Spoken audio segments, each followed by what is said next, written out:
For the food para Spoon, spoon, spoon television. Spoon, spoon, spoon. Spoon gonna tell you what is happening in Liberia. Spoon gonna tell you what is happening in Morovia.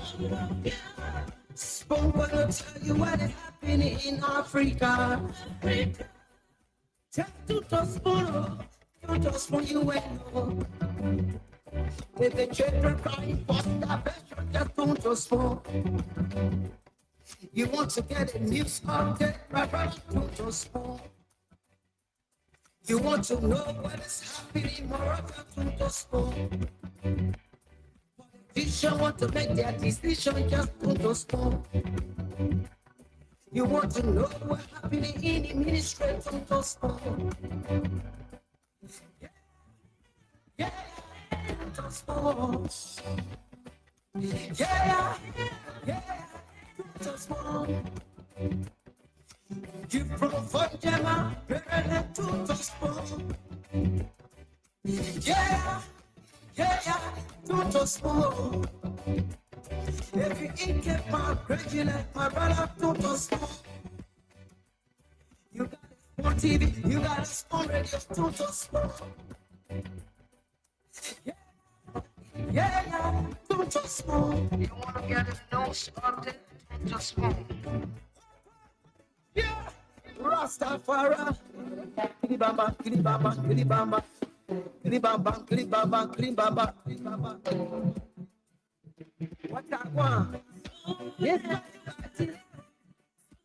TV. Yes, you got it.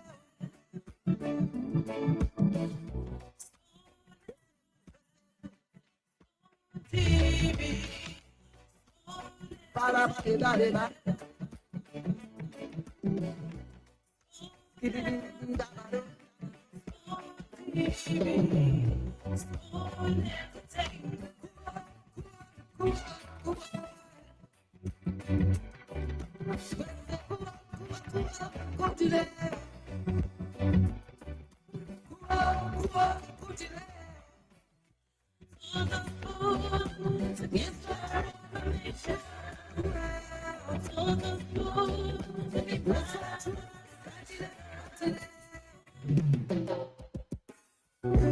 Yes, I, a special one from the CEO, stand coming with the spoon, and your boy right in the south. To get your information.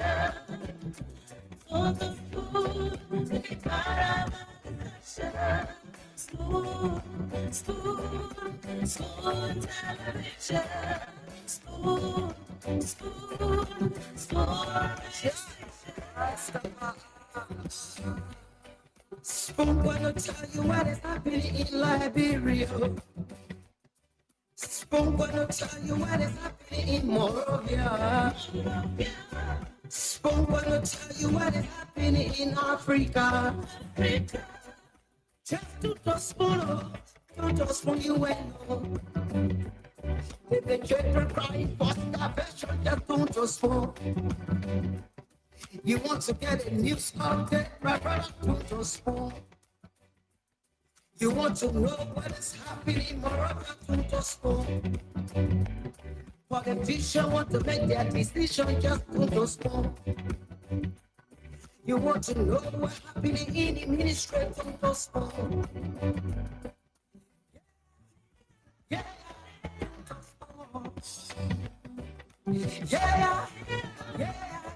to spoon.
to get your information.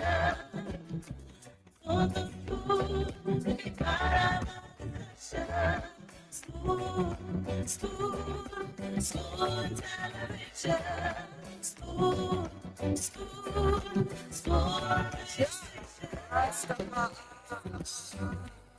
Spoon gonna tell you what is happening in Liberia. Spoon gonna tell you what is happening in Morovia. Spoon gonna tell you what is happening in Africa. Just to spoon you know. The children crying for starvation, just to spoon.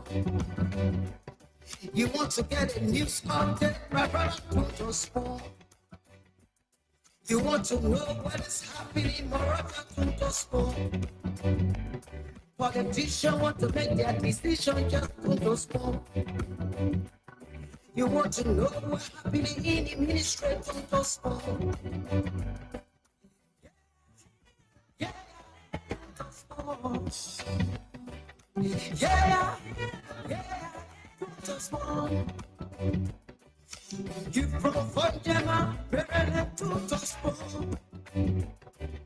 Yeah, to spoon. If you eat get my crazy like my brother to spoon. You got a spoon TV, you got a spoon radio to spoon. Yeah, to spoon. You wanna get a nose on it, to spoon. Yeah, Rastafari. Kilibamba, kilibamba, kilibamba. Kilibamba, kilibamba, kilibamba, kilibamba. What I want? Yes, TV. Yes, what you got?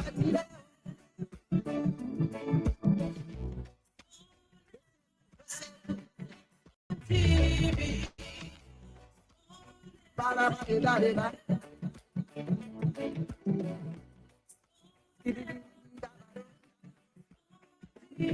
Well, what a way to welcome you. I'd like to welcome all of you tonight to this edition of the Spoon Talk. This is where you get the news, the analysis, the view. You get to receive diverse views on the critical national issues here every single day. So I'd like to welcome you. My name is Nelson Collier. We are here live across the Spoon Network on Spoon 107.5 FM. We're live on Fabric Radio 101.1 and Super 95.5 FM. Well, thanks to Voice of Liberia 104.1, there's always relaying the show. We want to appreciate the many of you who get to join us here every night on the program Spoon Talk.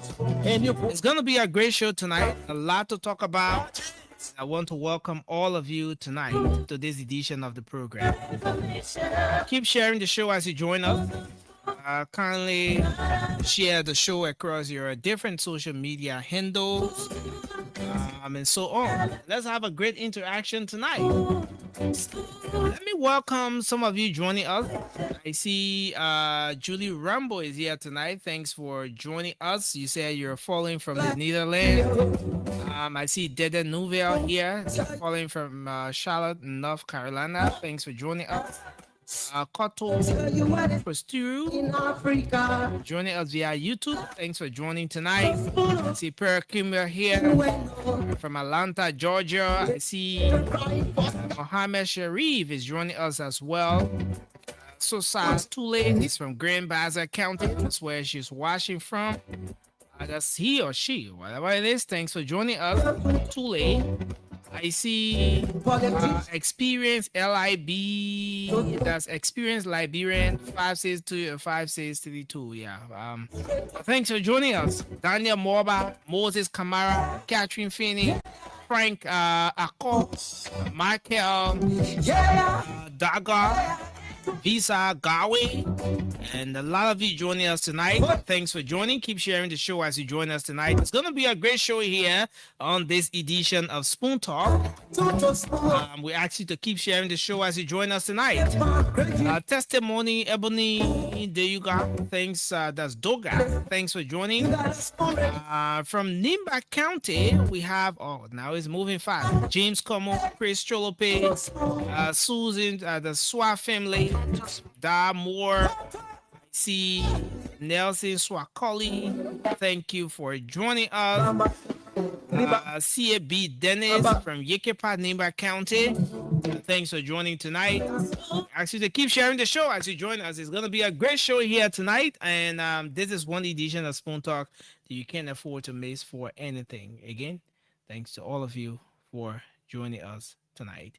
Well, we're going to go to the phone lines as we always do. Take your calls, hear your views, know what your thoughts are. Dedicating the first segment of Spoon Talk to you, so you get to express yourselves on the different issues of concerns. 0555-101075, or better still, you can call us on 0777-777-1075, and you'll be live on the show here tonight. Let's take our very first caller. Hello, your name and where you joining us from? Yeah, hello, my name is Kata Eric, and we are calling from Eric, go ahead. Let's hear you. What's on your mind?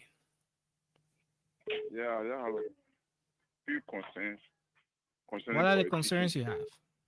Yeah, for me, I need clarity concerning politicians. Why it is that people join political party for their own interest, not the interest of the country. What today we'll see one politician will leave another political party and then to run to the ruling side just because for little or nothing, not for country interest. Why it is? All right, thank you. Great question. Hello, your name and where you joining us from? Thank you very much. This is the common pool chairman. It is P1P Willie of member of the concern adjournment for justice. Let's hear you. What's on your mind? Thank you very much. What on my mind has to do with question that during asking these few days. And they are asking how people who are trusted, with the task of protecting lives and property, preventing crime, are themselves committing crime. So I've come to answer that question. And I think your CEO, Mr. Weatherspoon, is one of those who are asking this question. How come? I hear you shouting. How come? They fake. They tell him fake go to the people. Here is the answer. Some time back, our father, the president of the nation, by that time he was just former vice president, here on a show. May or can discovery that most of the didn't know. You said, look, well, coming off, I bought a goat from Lufa. I brought that goat. So please go to the point. My man, that whole long goat story there, you got to make it brief because a lot of people trying to call. All right, so you can lay the premise tomorrow. This is radio. Radio is time, so just go to the point. Once you call, go to the point and let's have the conversation. Hello, your name and where you calling from? Let's hear you. Yeah, every Smith and I call from niggas on it. Yeah, let's hear you quickly. What's on your mind? Yeah, my issue had to do with it just busy. I think the president now is in serious. Hello. We lost that person. This person. Hello. Hello. Yeah, go ahead. Let's hear you. Yes, funny, my name and I call from HP 50 this evening. Okay. Member of the Unity Party Intellectual Bureau. Okay. My brothers, it empowers me when I hear those guys who supporting the CC when it comes to the discussion against trust. My brother, it's just simple. When we were here during the time of election, the vision was beyond Mr. They were wanted push. I was beyond Mr. Barker from Yucatan, to Yucatan. The vision was telling the people in the people in the blood, yeah, they were wanted push. Today we were here on Mr. Still protest against the government. The vision was there. During the time of George government was not giving them half that on George Weah. But this administration giving it hard time when it comes to trust. But today, the government is fighting trust, they seizing trust, they are seeing it. Then they come back and say, oh, but the government breaking the trust. No, it's the country, the people, those guys, they are so wicked to the extent they don't even know about politics. Because what will government say, oh, they can't fight trust? Then they arresting those drugs. If government arrests a trust, how you will know that trust is being into the country? All right. Thank you. Thank you for your So input. our- Hello, your name and where you joining us from? Let's hear you. Yeah, hello. Go ahead. Yeah, my name is Shukumari according from EDB. Yeah, go ahead. Go ahead. Let's hear you. From the WhatsApp line, just hold on a bit. Hello. Yeah, the thing that my attention is that they trust business, my brother. They trust here. They had taken over this country, and those people that selling this cigarette, the government had to monitor them too, because the cigarette, maybe the people may pass it into drugs too. So those are selling cigarette. The government should be careful with them too, and monitor them.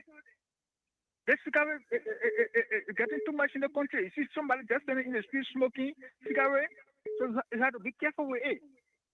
Thank you. Yeah, I only and I went up. Like what I was saying, if the president serious to for the drug issue, all the secret sectors are being involved into this matter, like is really here. For example, the police. Look, there's no way that one man in the police will get wake up and do things on their own without getting a command from the boss. They will know about the transportation of the job from our area to the area they carry. Let the police investigate the matter. All the police, the security here, let you deal with them. Then they will know the people that behind the thing. Thank you very much. Hello, good evening. Peter Johnny from Sokene District 4. Thank you very much. You know, it is a wide saying that brothers and sisters flock together, right? And political alignment are shown by, political ideology. Am I lying? Thank you very much. Everything that is happening today in the government of Mr. President is aware. Mr. President has done those things before in the past. Mr. President group of full of name before honor better goes or due. So Mr. President, so he will pick a lot of crop to surround him. Therefore, they will come to be duping other people and they will be crooking the Liberian people. All right. Thank you. Let's take another person here. Hello, your name and where you joining us from? Let's hear you from the WhatsApp line. My name is Edward, according from Massachusetts. Yeah, go ahead. Let's hear you quickly. Yeah, I mean, what on my mind, I have three things on my mind. The Guinean state to our border. The government is not telling the people what is really going on about that border issue. The second thing is what going on with Unity Party government right now that God fighting them, that God exposing them. Because they seen people, George, we have fair sorry for them in the past and kept them in his government. And then they went to undermine this man government. They added, you were the one that would destroy your own government, whereby they were there destroying the main government. They went ahead as lying to the people that George we are bringing George we are bringing this. You see what happened today? I'm going exposing there. And I seen people that are bringing George we are there. And I see people now. All right, thank you. Destroying their own government. Thank you very much for your input tonight. Let's see if we take another person. So the WhatsApp number is there, scrolling on the screen. You can call via WhatsApp and make your input as well. Let's see. Let's try this line to see if we can get someone from here. Hello. Yes, Okay, you are live. Let's hear you. thank you. My name is Mohammed M. Kanin. I will be a strong member of the UP in the Bureau. Mohammed, can I go ahead quickly? After that, we'll take the WhatsApp call. Go ahead. Thank you, Yasin. And I've still want to 16 from a comfort zone. Go ahead. Yasin, this thing is really build our imagination in this country. Let me be very honest with you, okay? When we listen to our quote unquote or physician new I don't know that we for justice.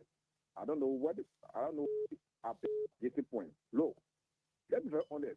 When it comes to fighting the issue of drugs in this country, President Barker, I think he's doing excellent well, very, very well when it comes to fighting the issue of drugs. Okay? What were they in this country? Look, 21% we are 10. Did he dismiss? Did he call anyone for key investigation? No. Okay. This should be the question that you and myself should be asking. You feel me? Then they will come on the platform, they asking that they say, we speaking for the state, we speaking for the poor, we speaking for the mass in this country. What were there in this country when our young brother and sister them were in the country? What about so for other food? Thank you very much for your input. We're gonna hold you there and take another person. Hello, from the WhatsApp line. Let's hear you. Yeah, my name is Samuel. I'm calling from Boston community. Yeah, go Look, ahead. Nelson, what on my mind this afternoon is for me to tell the Liberian people that 2029 will remove the group of family members that ruling our country today. The group of Lufians that ruling our country will, will remove them. So you think Because that's you think that's also family member ruling the country now?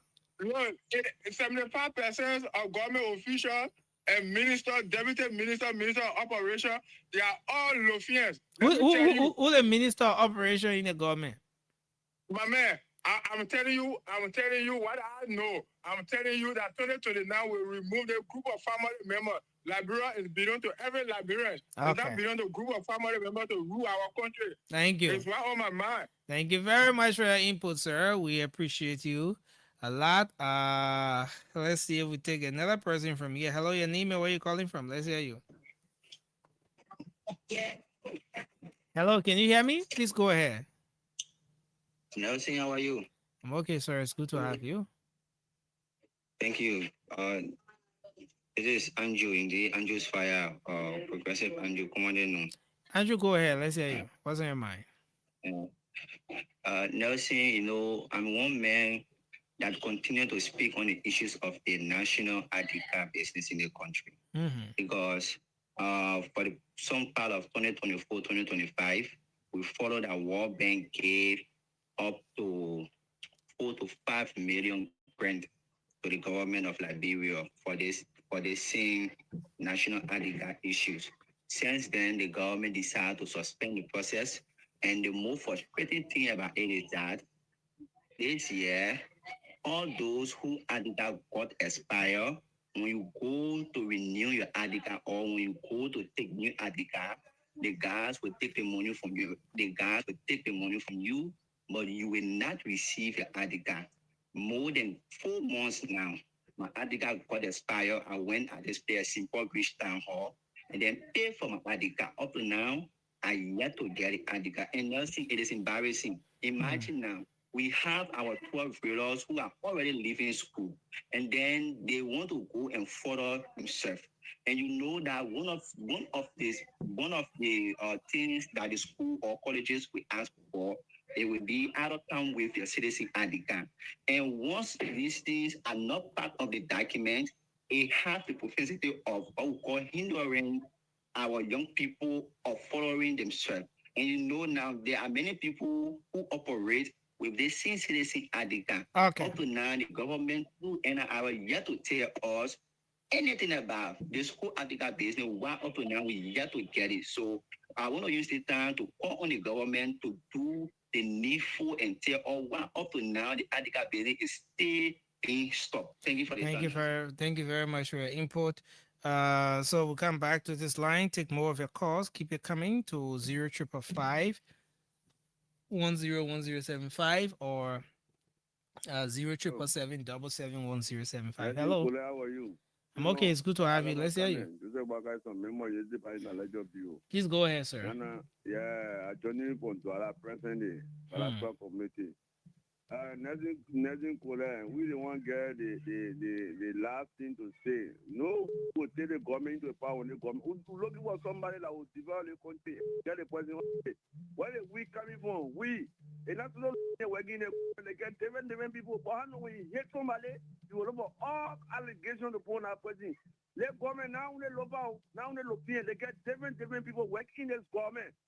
And not to say it must be only you that trouble America where you not get no decision of country now. You can't even vote. You can vote on Facebook. My Okay. friend, let me tell you, you vote decision for all. We want Joseph Walker. Joseph Walker is president and he will be president. Thank you very much. Thank you for your input. Let's take this person. Hello. Hello, good evening. How are you? Yeah, let's hear you. Okay, this is DJ Sim working for Radio Cote d'Ivoire in Abidjan, but I'm presently in Liberia. Yes. And I heard your CEO was talking about the drugs issue this few months ago. But I don't know what's going on. What's going on with Liberia? Yes. Every day people talking about drugs and other things, you understand? The people in Abidjan listen to you. What you're talking, what you're not doing, okay. So I don't know what's happening. Liberia, drugs. We don't understand. We don't understand. Some of we are journalists who work at in a very, very crucial time in Abidjan. So if we go back, we see some citizens from Liberia in Abidjan. It would be bad, you know, to see them, the gendarmerie embarrassed in Abidjan now, like the Nigerians, the Liberians now, as I'm talking to you now, because I had a call from Abidjan yesterday that the Liberians, they are very wanted now in Abidjan, you know, some areas and some cartel in Abidjan. So we got to stop these things and let's be tolerant. Let's forget about, you know, because Liberia, we know from a long time, 1847 is a peaceful country, but now it's very difficult in Abidjan, in Abidjan, Ghana. So we try to beg the government. You said what exactly is happening with Liberians in Abidjan? I'm a journalist working for Radio Cote d'Ivoire in Abidjan. Okay, so yeah, I mean it was too good because I'm an English journalist in Abidjan. Okay, DJ Sim. Okay, Nelson Cole. But now it's very tough now because I had in a call yesterday from my guys. They said that it's very tough for the Liberians and more the area they're living in. And this place, Abubu Kennedy. There's a lot of things going on, you know. So we don't want these things to happen because most of them know me, you know. Most of Liberia's music in Abidjan. But now it's very difficult now because they are wanted now.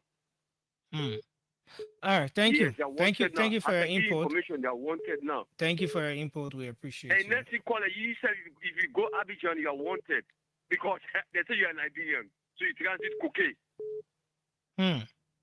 Yes, so they are wanted now. So, but I'll be back maybe next week in Abidjan and to see what's going on, what's pops. I'm trying to talk to the government so they can so much release some of these guys, you know, because thank you. You're wanted now. As I'm talking to you, you're wanted now. So I mean, thank you for your input. I had a call over 4 5 people called me today. I told them I'm in Liberia. Thank you for your input. But you know, but the truth is, and interestingly, I saw some publication on one international wire where they're saying that they've conducted some surveys, some statistics that shows that a very good number of Liberians are on drugs. The number is I think 4 out of 10 or 4 out of 8 Liberians, you know, and some of those pieces of information are not true. You know, Liberians, Liberia, like you stated, is a very peaceful country. Liberia has a very great image out there. And if you see that you have all of those bots, you know, popping up from different places, is because security, the law enforcement is being very rigid on these issues now. So Liberia is not a drugs country, you know. So it's a good thing that you called and trying to put your points through, letting us know what some of the people there in Ivory Coast and other places are thinking about Liberians. But again, you know, Liberia is not that drugs country like one would think, you know. But thank you. We appreciate your contribution. Let's take another person here. Hello. Good evening, Lexi. Yeah, good evening. Let's hear you. This is Oscar Zimmer calling from Dompa State in Liver County. Yeah, go ahead. Let's hear you. Lexi, what my man had to do with drugs issues. You know, we would not have the IG of the Liberia National Police have a press conference and say the drugs issue in this country, so high top officials of government hang into it. And now that need had not been called of the president going towards and arresting the honor people. And in our setting, it said what the engineer does, the head is responsible. The IG would not be the director of police, then the honor people, like the highway patrol, escorting drugs, they need a director is not in that nose.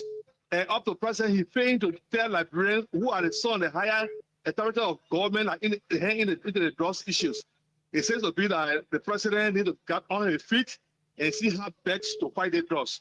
Because most of the officials of government, as I just said, their hand is into it. So for every reason, they want to come out there. And we Liberians are getting fed up. I think you heard what the other guy said from Ivory Coast.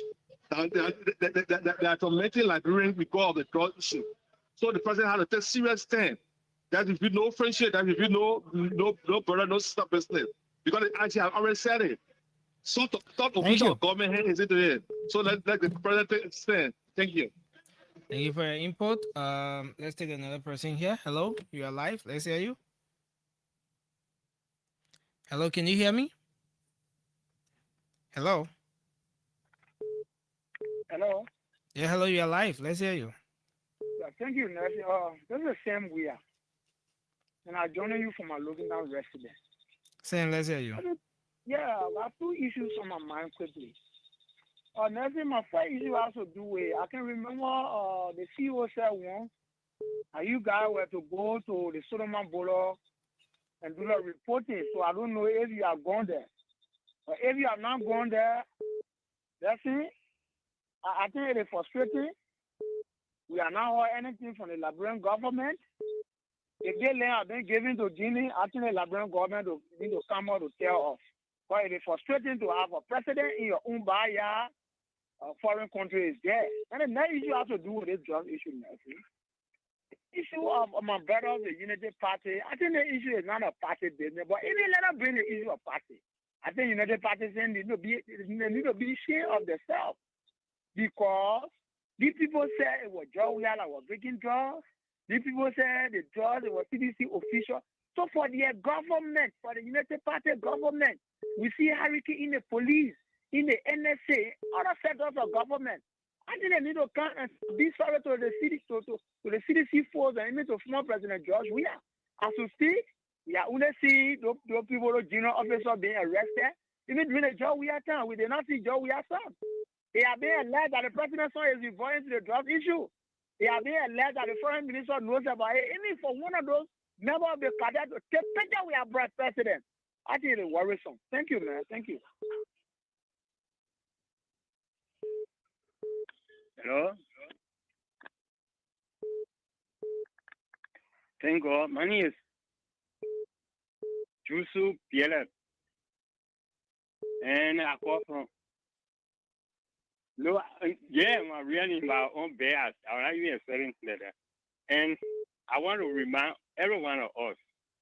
For me, when the IG made a statement that high up people in government, at the time, we never hear the deputy operation from NSA knee. We never heard of my knee. We never heard the highway patrol people. We never hear any of their knee. So don't you think that those people the IG are talking about? I'm not backing things, but people can say they ain't call knee. But at the time we never hear that knee. So it need kind of they agree, yes, then the people go to court. Then they had a day in court. Thank you. Thank you very much for your input. We want to appreciate all of you here tonight for putting your calls through.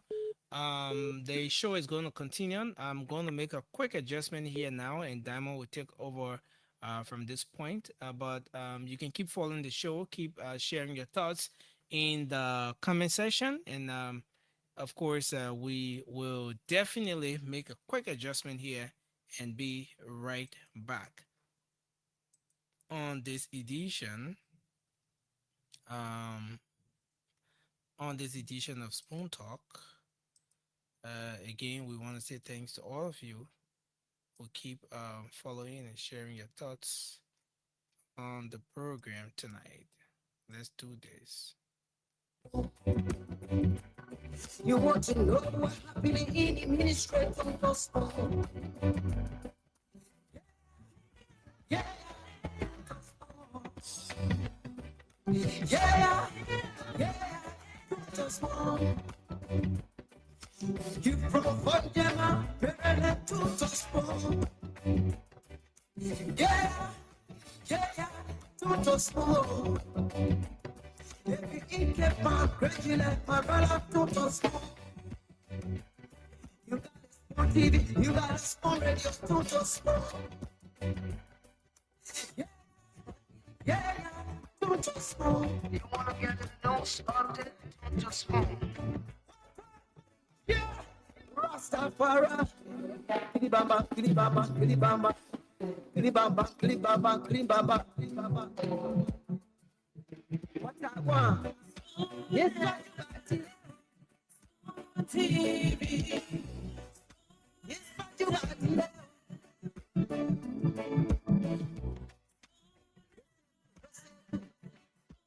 TV. Ba, ba, ba, ba.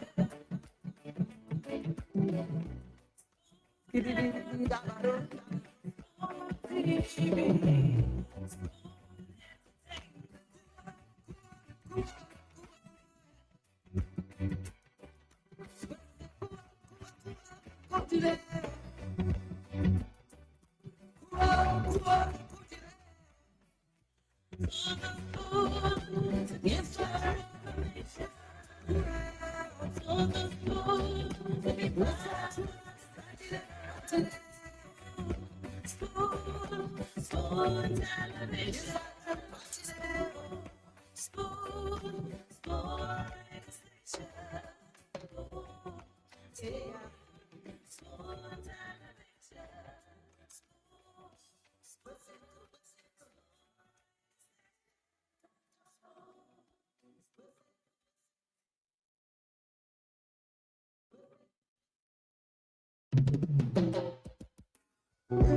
Yes, I, a special one from the CEO, stand on with the spoon, and your boy, right at the south, man. To get your information for the food to be part of our possession. Smooth, smooth, smooth television.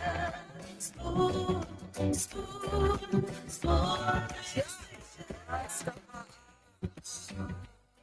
Spoon gonna tell you what is happening in Liberia. Spoon gonna tell you what is happening in Morovia. Spoon gonna tell you what is happening in Africa. Just to the spoon, you just want you know. If the children crying for starvation, just don't just fall. You want to get a new content, right? Don't just fall. You want to know what is happening more often, just fall. Politicians want to make their decision, just don't just fall. You want to know what's happening in the ministry, don't just fall. Yeah, just fall. Yeah, just fall. You provide them, really to just fall. Yeah, don't just fall. If you eat the pan, crazy like my brother, don't just fall. You got a small TV, you got a small radio, don't just fall. Yeah, don't just fall. You wanna get a nose on it, don't just fall. Yeah, Rastafari. Kilibamba, kilibamba, kilibamba. Kilibamba, kilibamba, kilibamba, kilibamba. What I want? Yes, I got it. TV. Yes, but you got it.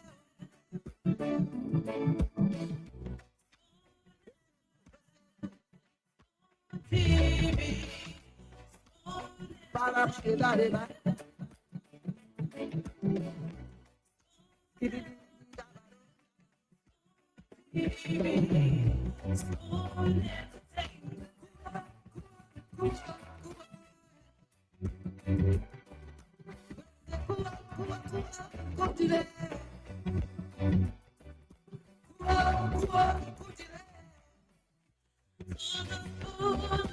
Yes, sir.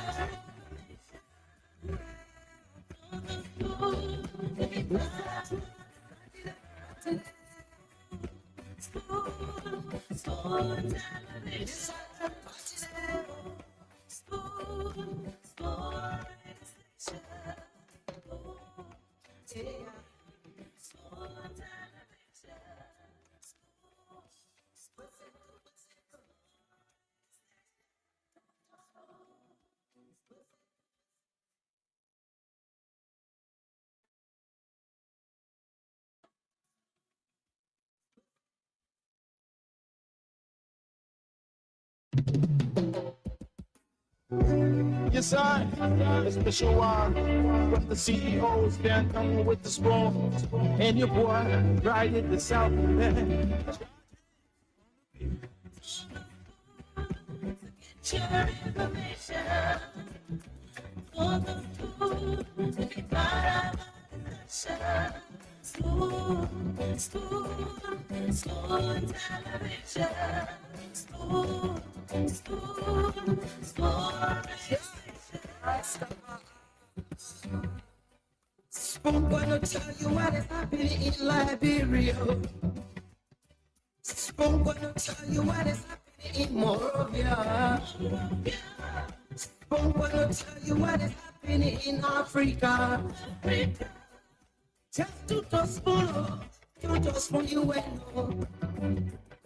Take the children crying for starvation, just to spoon. You want to get a news update, right, to spoon. You want to know what is happening more of to spoon. Politicians want to make their decision, just to spoon. You want to know what's happening in the ministry, to spoon. Yeah, to spoon. Yeah, to spoon. You provide them to spoon. Yeah, to spoon. If you eat the park, my brother, to spoon. You got a spoon TV, you got a spoon radio, to spoon. Yeah, to spoon. You wanna get a nose on it, to spoon. Yeah, Rastafari. Kilibamba, kilibamba, kilibamba. Kilibamba, kilibamba, kilibamba, kilibamba. What I want? Yes, TV. Yes, you got it.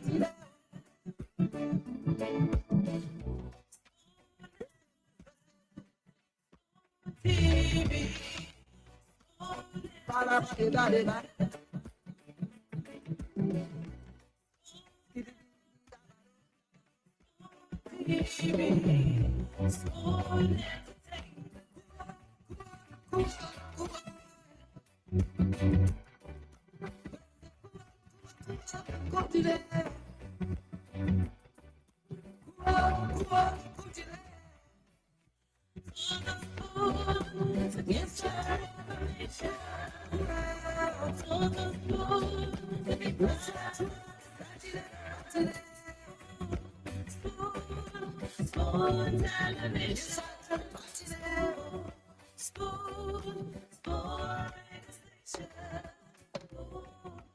Virtual DJ.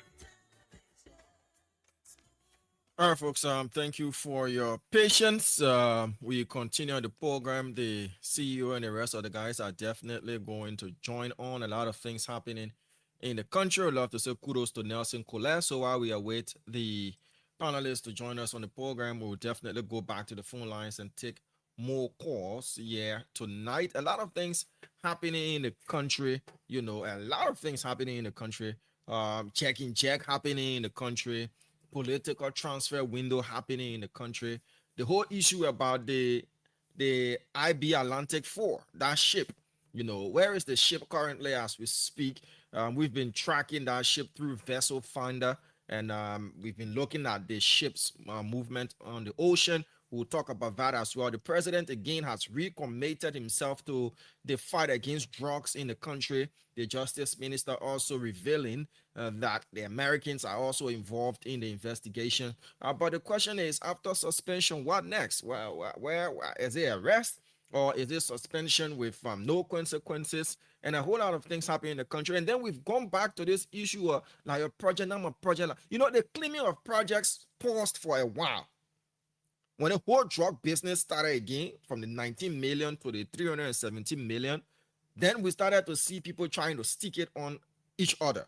You know, the CDCs are saying that the UPAs that a project with the $317 million drugs. The UPAs are saying, no, it started from your time. But now another project now the CDCs are claiming. Now the CDC folks have said the new hospitality, center that was open, the training center that was open at the SKD today, dedicated by the vice president, that place that we are project. Isaac Doe and the rest, at that time, Isaac Doe served at the Ministry of Youth and Sports under Dizoga Wilson. So Isaac Doe and the rest of the guys are saying that project, that a project. The hospitality and domestic training center, they are claiming it as is their own. That is not a Joseph Boakai, it's not a Jeremiah Kuhn project. It's a CDC project that Jeremiah Kuhn today went to, cut the ribbon and dedicate the project. Well, we'll get back to that project noise because they will definitely be on the show to have us digest that. The issue of the drugs, as I said earlier, will be discussed. The country's fight against the drugs will be discussed. Last night, we were at a private bar. The place closed because the police have barricaded our entire place. We'll be talking about that as well. And a whole lot of other things happening in the country. Like the guy who allegedly, meowed his girlfriend on after the 26th celebration. The man said in his explanation, we'll listen to him. We'll play some of these things for you. We'll show you pictures and the rest. And we'll have a wonderful conversation today. That's for sure. Testimony, Ebony Doga, how are you doing? Hope you're doing great. Like Honorable Papi Success Keita, known as CDC Papi. Hope you're doing wonderful. Charles Clark is watching us from Boston City there in the USA. Denzel Gates, how are you doing? John Botucci and the rest of the folks watching us tonight, would love to say a pleasant welcome to you. So let's go into some of the clips that happened today. Philip Ballard, other accusation. The other accusation is too big. So Wilfred Bangura has returned home. Like growing up as a kid, I used to see my old man doing it. When she get new chicken, either somebody gave her new chicken or whatever, she would take some of the feathers from the chicken, and put it in the fire and hold the chicken by the legs, Facebook, I'm not saying anything about animal cruelty or anything of that sort. It's just something that happened in our country. And then she will be turning the chicken around the fire with the smoke and say, when you go, you come. When you go, you come. When you go, you come. And surprisingly, that thing used to work. When the chicken and go walk up all around, they can come back home. Whether that thing used to work or they just got used to the horse, one of the two. But she will put it around and say, when you go, you come. When you go, you come. It's not seen whoever Bangura MDR. Yeah. See now, seen whoever Bangura MDR. He jumped for MDR, he go to CDC, he went to CMC, he come back home. And then he said, I'm proud to be home. So the political transfer, we know open kudos to you, Wilfred Bangura. We will definitely be talking about that. This is Bangura though. Yeah, Bangura celebrating his return to the MDR with a letter of communication. Bangura being now appointed as the vice chair for political affairs for the MDR. So Bangura proudly announced his return to the MDR. This is his letter, the appointment letter. Bangura is back on base.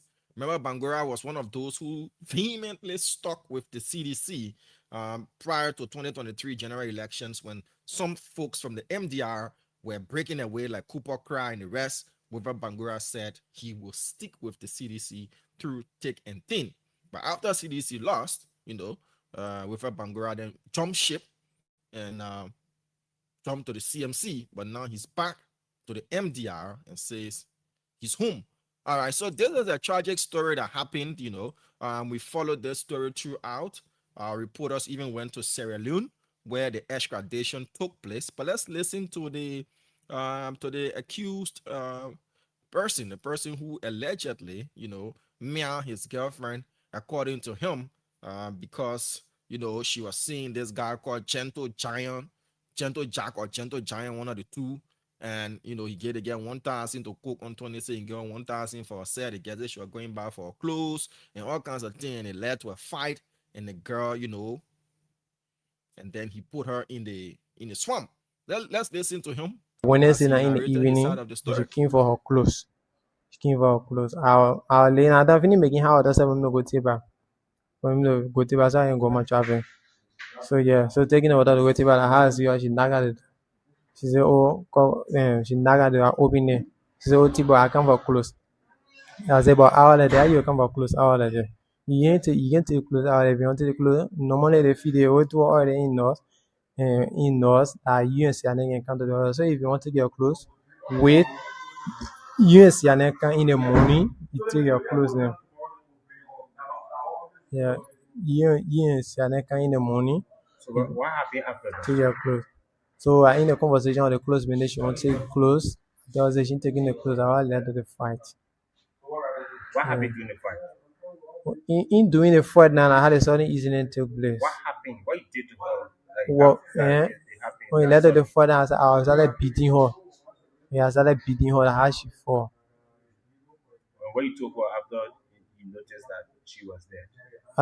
After I noticed that she was not corresponding anymore, I told her I carry her to that cross wall because Who helped you? nobody helped me. You wrap her in anything? No. You put her. How you did it? Nobody. I told her, I carry her. That's on here. But at that time, my labor don't even come because no money again can soon.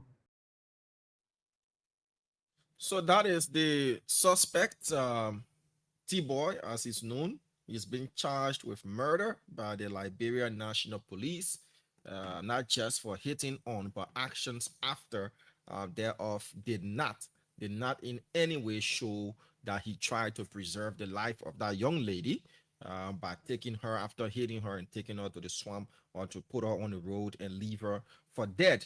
All right, so we followed the whole MDR thing about bring our cap, bring our red cap, bring our red cap, bring our red cap. What we're hearing is, look at the timing.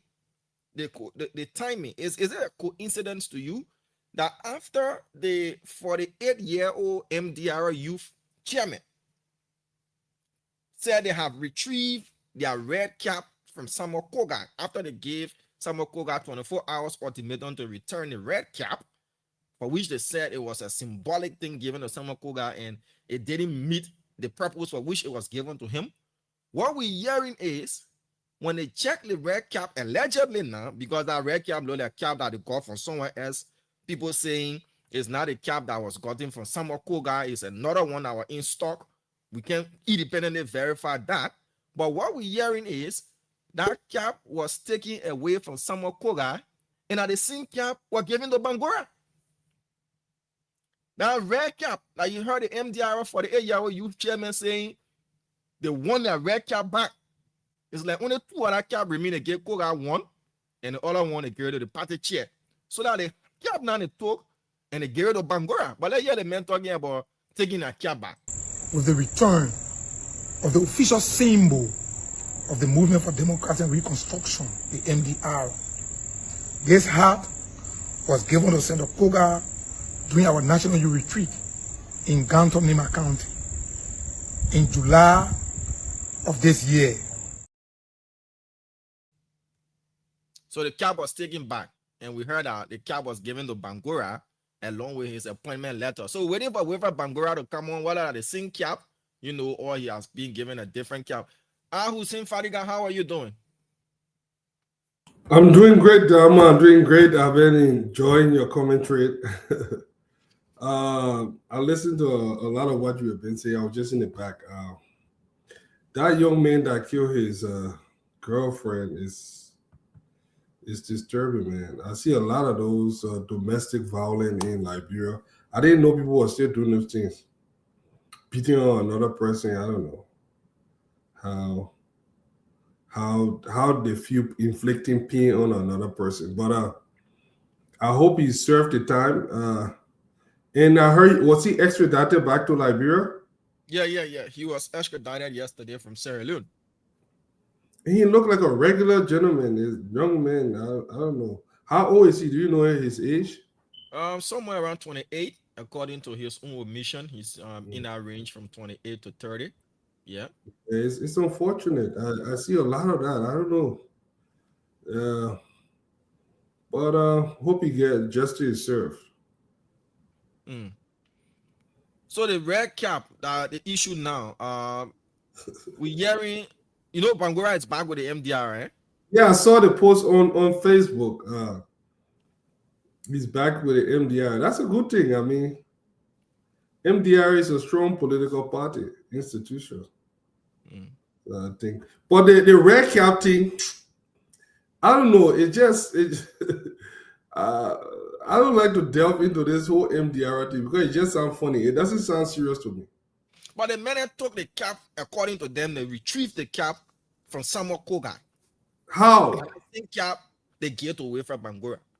But when they retrieve all the cap, they didn't see any sort of in the video, coverage, like the momentum the guy came with and said, we'll give you 24 hours to get our cap. I don't know if it was a quiet turnover, but I seen cap they get to Bangura with appointment letter. So now Bangura is the godfather. We got to that cap has some godfather or title or associated with it. Well, I don't know. Bangura will be coming on. Bangura will definitely be coming on. Yeah, he will explain himself. Yeah, he will tell us how did he get the cap and all. A lot of the folks here, Fadiga is ready coming back to the Unity Party for good. Well, Bangura can go out the MDR, but you can go out the way. Hey, I've never left the Unity Party. I'm one of those that supported President Boyka, and I still believe in his leadership. I think we are not where we are yet, but we are far better than where we used to be. And I think there's a strong chance that we'll do way better than the last administration. So I still believe it. So someone jokingly said, due to the excitement of Bangura, he was excited, elated and everything. He didn't see the error in the letter. For all the BB English, he can speak the BB book. He didn't see the error in the letter. There's a big error in that letter. But Bangura didn't see it out of his excitement because according to what we heard, had he told them to go and reprint the letter and correct it, it would have probably taken another 3 to 4 months before he got his appointment letter. So hold on 1 second, okay? Yeah, Fadiga, you can come back. We have Dr. George on. Dr. George also here. Once Dr. George is ready, we'll bring him on. Dr. Emmanuel George of the ANC. How are you doing, sir? I'm doing very fine, very fine, my brother. You want to? Thank you. Thank you. Right there. We will wait a minute for the rest of the guys to come on, and then we can kickstart the program. A lot to talk about. We've been tracking that vessel, the vessel that was reportedly in distress, but all of a sudden the vessel with engine failure is even faster than a speedboat. Yeah. And I hope our authorities take it seriously because a couple of weeks ago we had a stretch that we and then we have a strange boat close to the shores of the country, and each time we're trying to arrest that boat is going follow a speed. I hope they are on high alert. Yeah, so we've been tracking the vessel ourselves using, a site called Vessel Finder. So this is the IB Atlantic 4 Moroni. This is the ship as of the time, we were able to have gotten pictures of it closer around the York Island area in Cape Mount. But according to Vessel Finder, Dr. George, this was the position of the ship, as you can see from the screenshot above. This screenshot was taken by us at 1922. You can see this ship is right here between Harper and Plibo, making its way to Cote d'Ivoire. And this is today. This is today. This is another record of the ship. You will see a lot of information about the ship there in the records. So as of the last time we checked, Dr. George and Fadiga, this ship was somewhere around Cote d'Ivoire, between Harper and Cote d'Ivoire. So whether or not it has now entered Ivorian waters, we cannot confirm as of this moment, but this is the movement of the ship. So you yourself can go online, go to vesselfinder.com, and you put the ship's name, and you'll be able to see where it is currently, the speed is moving at, and every other information. So since the Coast Guard failed to have intercepted and carry out their search and seizure, this ship is still, according to the records there, it has still been in Liberian waters since that failed attempt on Sunday.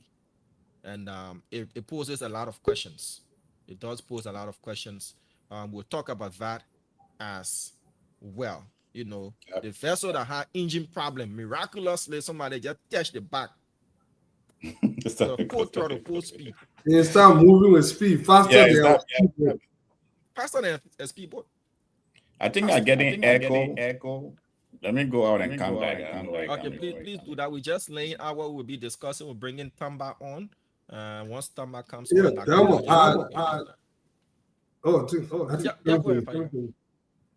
Apparently, I left the school and I started smelling smoke. I went there. It was good. I caught it early. The mystery was, I'm getting feedback from my end. Yeah.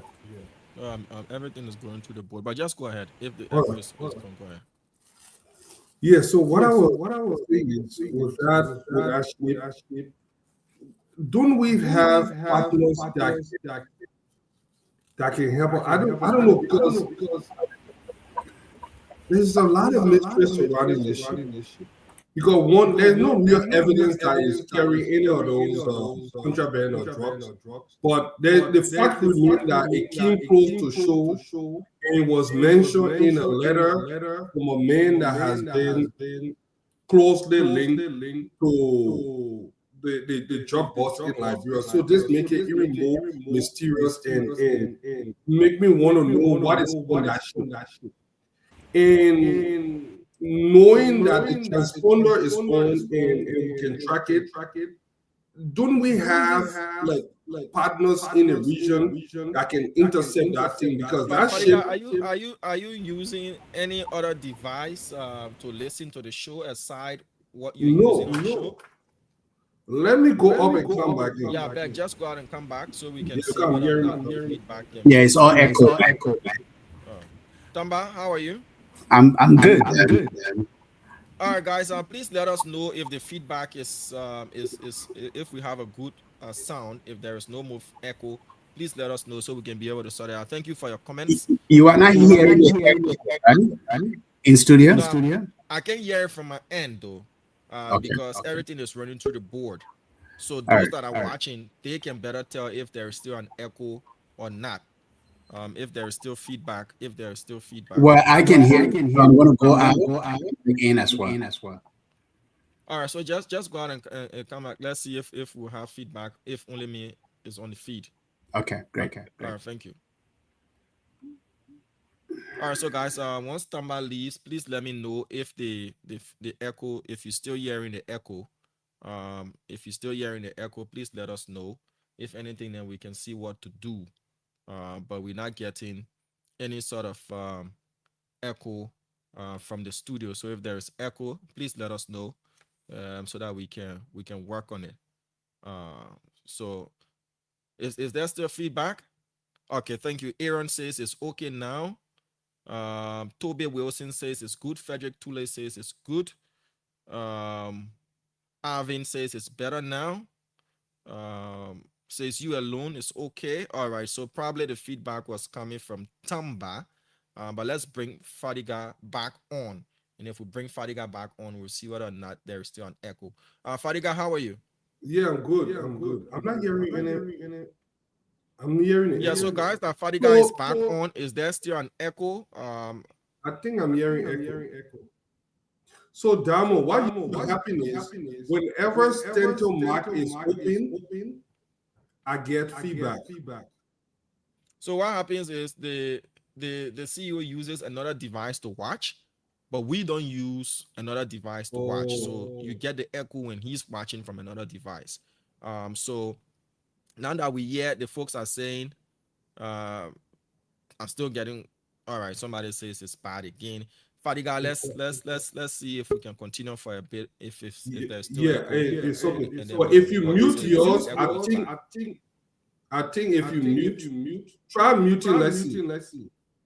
If I mute you, you'll not hear me. I won't hear you, right? All right. So you see the feedback is gone. But when you come when you come back on, there will be a feedback because there is no feedback right now. So put your unmute yourself, you will see. So if is that still echoing? Hello? Yeah, there's echo when you open your mic. Okay, let's see if we can work on that. But let me bring on Fubi. Once Fubi is ready, let me bring on Fubi. All right, so folks, we are trying to work this out. Yep. If there is still an echo, we trying to work it out and see. But it's amazing that we'll be getting echo from the studio. All right, so is there still an echo, Fadiga? No, there's only echo when I talk. Only when you talk? Only when I talk. When you speak, there isn't any echo. But what usually happens let me when bring on Fubi Henrys because we need to we need to start this program. Fubi, how are you? Yeah, go ahead, Damo, Fadiga. Damo, when you speaking, when you're not speaking, you mute. Then I think it'll be okay for the other guys. Yeah, when you're not speaking, you mute. Whenever you speak, that what happened. Yeah. But yeah, we need more information on that. Okay, so you guys continue. Let me go out and come back and see whether or not it will stop. All right.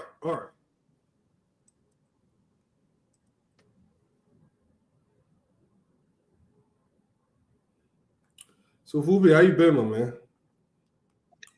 God money, man. God money. Oh, it's not easy. Are you in Liberia now or out of the country? No, I ain't Burkina Faso. Well, yeah. How is it there? We keep hearing a lot of stories. I saw some human rights, something they had from there. How is it? Well, the country is making serious progress. The development agenda of the government is fast moving. And serious progress. The guys are serious-minded people. And so they're driving the developmental agenda. You know, the Sahel region have always been challenged with terrorist groups, but the government has done a lot of things to put it under control to a good extent. So a lot of good works being done, roads, other infrastructure systems being put in place. So the guy is doing extremely well. All right. Yeah, sometimes in the news, the Western media can have something completely different. But with this ship, you know, the Western media will always want to, once you're not seeking an interest, will always tarnish you and put you in a rare book. But when you get on the ground, it's a different story. Comfort and Fadiga need to leave the show. Yeah, hello, we back. Yeah, you want to see her here? You want to see her here? You see all those and all of them run away. They go. Yeah, we here. They can't stand the heat. They kitchen. They come here and open bunch of lies. Just opening lie and share misinformation. No, the thing everybody will fall for their cheap talk. Like You want claim the glory. You want claim the glory and all the good things. But the bad one, you say no, now your hand inside. Yeah. But as soon as we do that, oh yeah, we broke ground for that one. Oh yeah, we have started that one. Oh yeah, we started that one. Oh, the other negotiation. Cartel or form your regime. Oh, you can't see that one. No, You see, when Damo comes on, then the feedback comes. So maybe when he ready to talk, then he open his mic, and then we can just all mute. Yeah.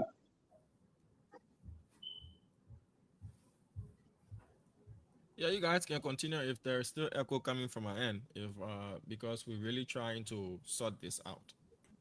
Yeah, whenever you're talking, you just open your mic. That's all. Well, right now, I don't think there's any echo. No, there isn't.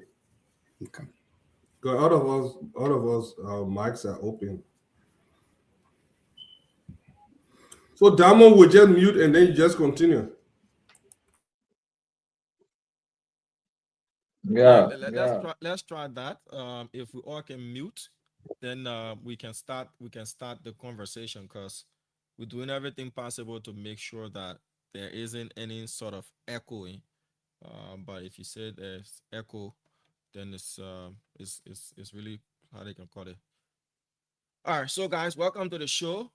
Thank you for taking up your time for us to start this program. We were waiting for Wilfred Bangura, whether or not he will come on, but we want to kickstart the show with Bangura's,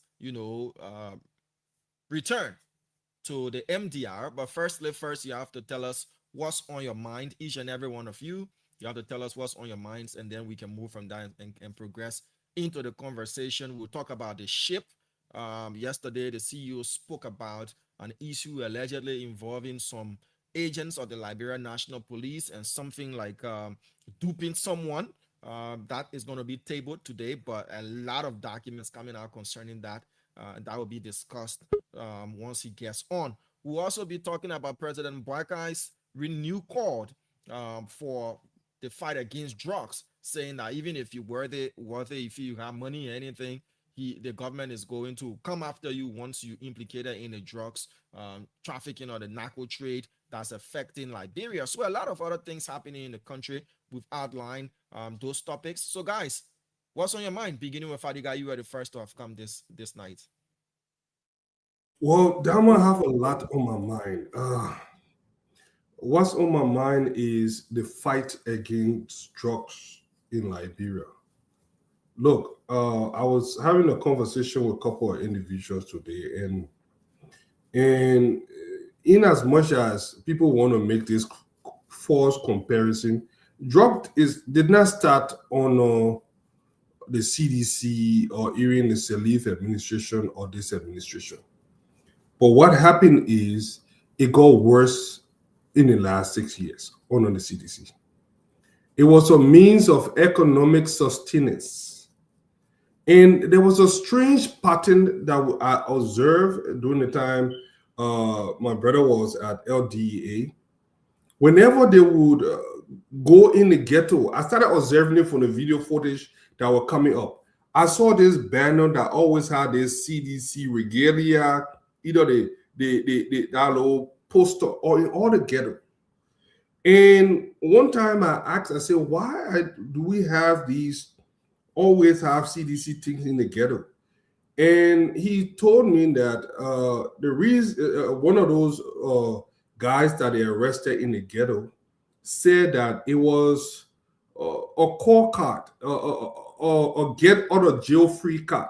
So those that had those background with either FINDA or the former president and vice president or CDC stuff, it was a symbol to say that don't rate us. And the reason why this is important, the reason why people try to bring this false equivalence. Look, the reason we are hearing about drugs is because somebody is actually doing the work by going after them. And nobody is exposing it. It's the government that is exposing the whole drug trafficking, the drug bust. Nobody from the Howard or even me or anybody brought out that story, or it was the government that arrested those things. So the fact that, so what's on my mind is that Liberia should not be a drug hub, and I think the president echoed it today. Thank you. So from Fadiga, I'll come to Dr. George because I don't want to go to Fubi. I'll come to Dr. George, and then we'll try to get a diverse, what's on his mind. Dr. George, what's on your mind? What has brought you to Spoon Talk tonight? Peking growing all in Liberia. I think I'm getting feedback. I don't know. Okay, it's okay now. Peking growing all in Liberia. In patient share area, people need to sell marijuana there. Now, way do something I talking here double time. They were saying marijuana. So when you start with CDC, then we gotta go bad now. We believe that people close to our neighborhood need to sell it because sometimes that will go off, and then we get money will be playing out every other time. So way back, the king, I was happy. Then the Civil War came and they were increased. But the challenge you have that other government don't have, when Fadiga said you're trying to defend the undefendable, is the level of increase and the level of boldness that the cartel have. And I believe that happened in the last 3 years. And the two facts emerge here. Let's go to June 8th. So July 8th. They burst at the Rabat International Airport. Custom clear that package. It was cleared by custom. It was at GIS that the flag was raised that the package was overweight before it came back to go through the process.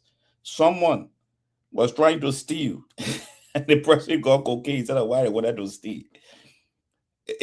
And that person, and the alarm was blown. It had passed every government security. If that package was not overweight, it would be on a plane and it would be in Brussels. We also have, you also report, the police reported in their indictment paper that's on the 22nd of May, similar package left and got to the UK. Okay. All right, Dr. George, that's just our opening. Okay, I will just close on this one. Then okay, Damo, I will stop. All right, Dr. George, we'll get back to you. This is just our opening. I know you were trying to lay out for Fadiga. So Fubi, what has brought you here today? Is it because Bangura has returned to the MDR, so you will be returning to the ANC? What has brought you on the show tonight? ANC. Bangura left, the MDR, went to the CMC, passed around the CDC, and now he's back with the MDR. So what is this strange if you go back to the ANC? No, that man in UP.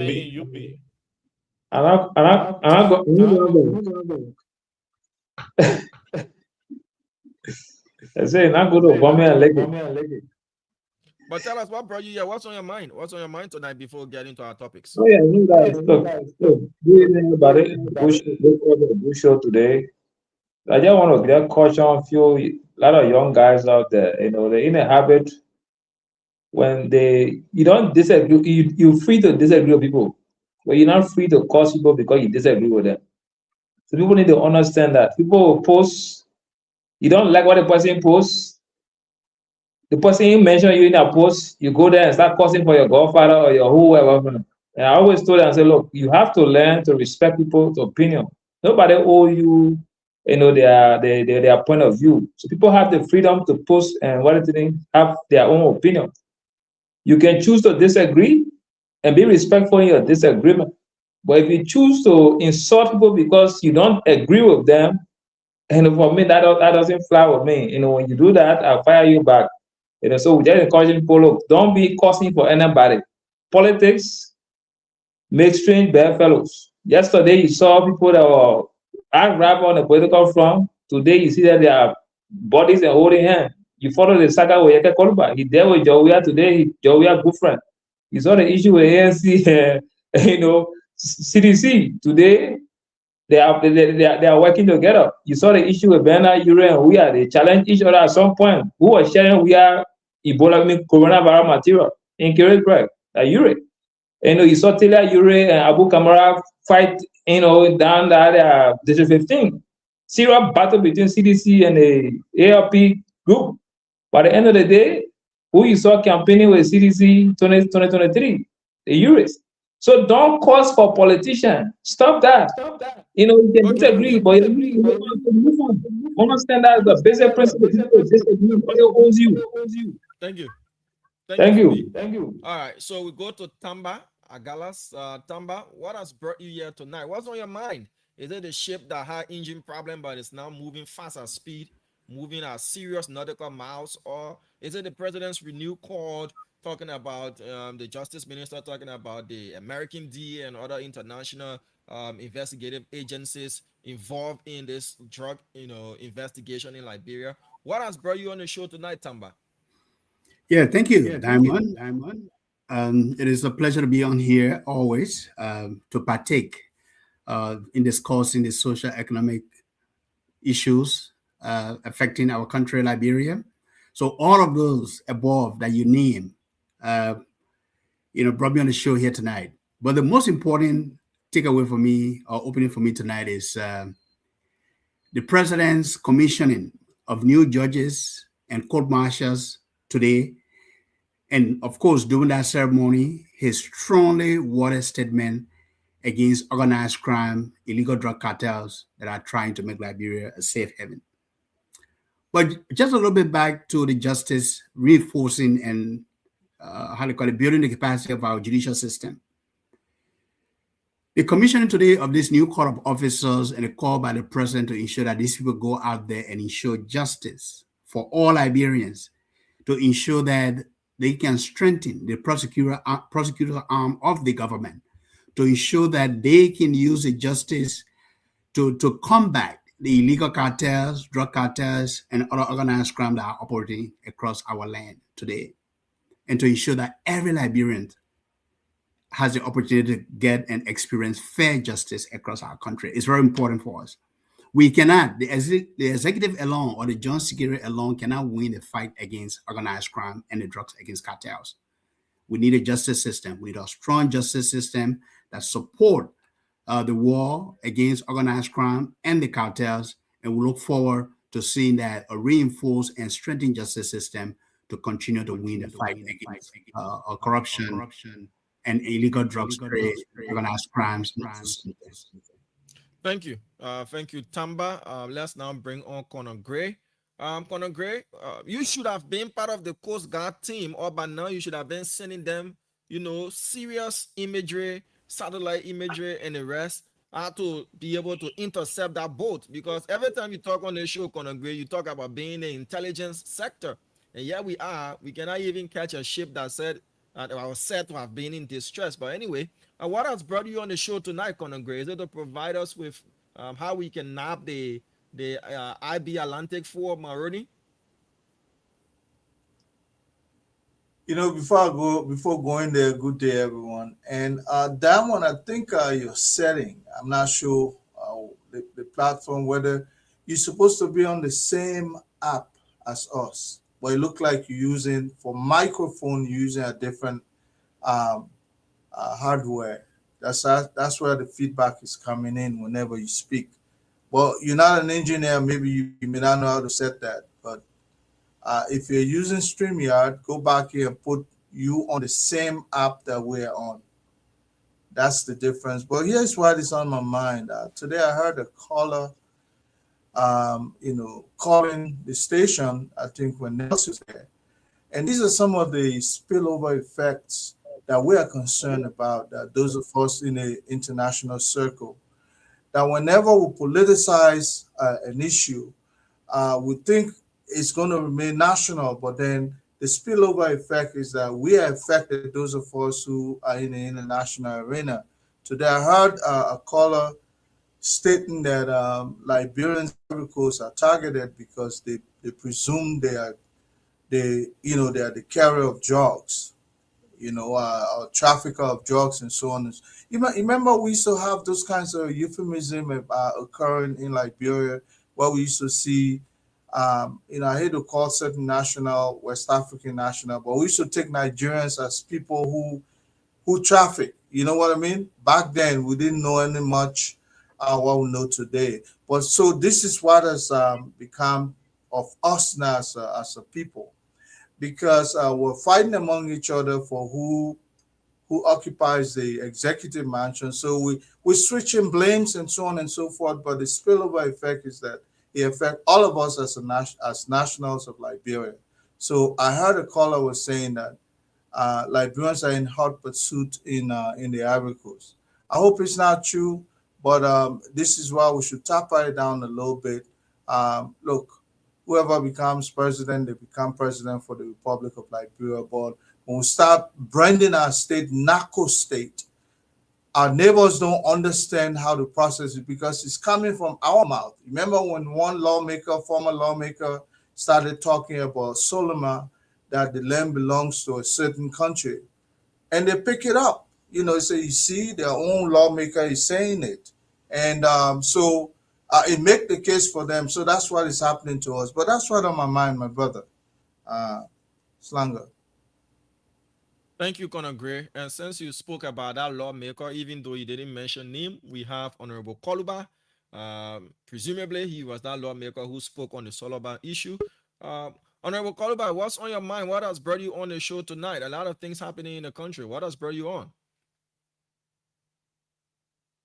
Let me say good evening to all of you on the show. I'm not going to dignify Conor Gray because he's looking for a job with the DEA, so he will do everything to protect and to speak good of the government.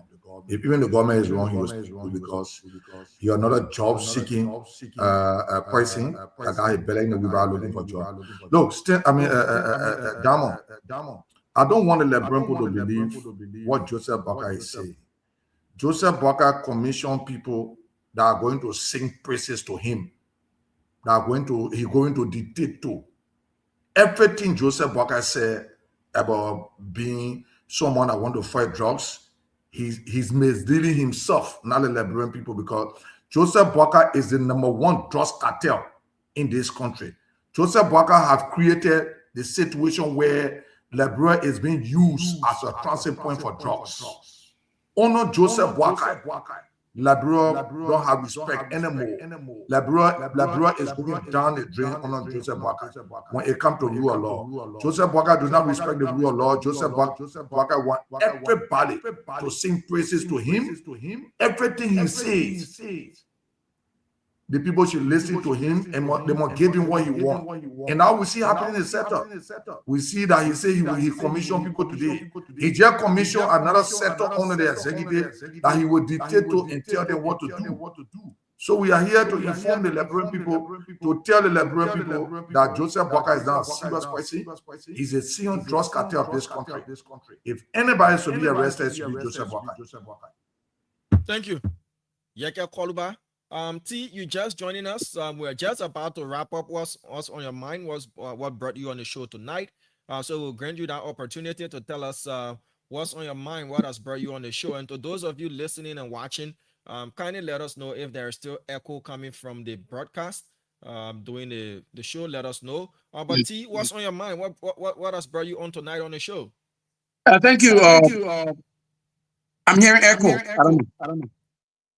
But what's on my mind has to do with something I said a few days ago on this show. And that is that in my mind, as a supporter of the Unity Party government, I believe strongly that the people, the individuals that the president listed several days ago to be responsible for or to have had a say in what is going on with the drug situation or to maybe have been compromised. I think that while it may be true that some of those individuals are compromised, several of them, because I know some of them personally, I believe that some of their names were just thrown in there for the purpose of cover up by the big hands that are actually behind this thing. Last week, I did say that sometime this week, we hope that the individuals who are really behind this thing, that their names will start to show, and those who are attempting to use other people's names to cover their own names, that they will be exposed so that for their own selfish purposes, they do not make the entire government look bad and make Liberia lose respect in foreign nations, in the Committee of Nations. That's the most important thing on my mind. And finally, one small thing I want to add, Honorable Yeka Kolubai, the way you address your colleagues on and off this platform, sometimes it can be disturbing. Work on a Gray said today, young people are watching, and somebody like you're a very important public figure. I encourage you to just exercise some restraint in terms of how you respond to people that disagree with you. Diamond, thank you.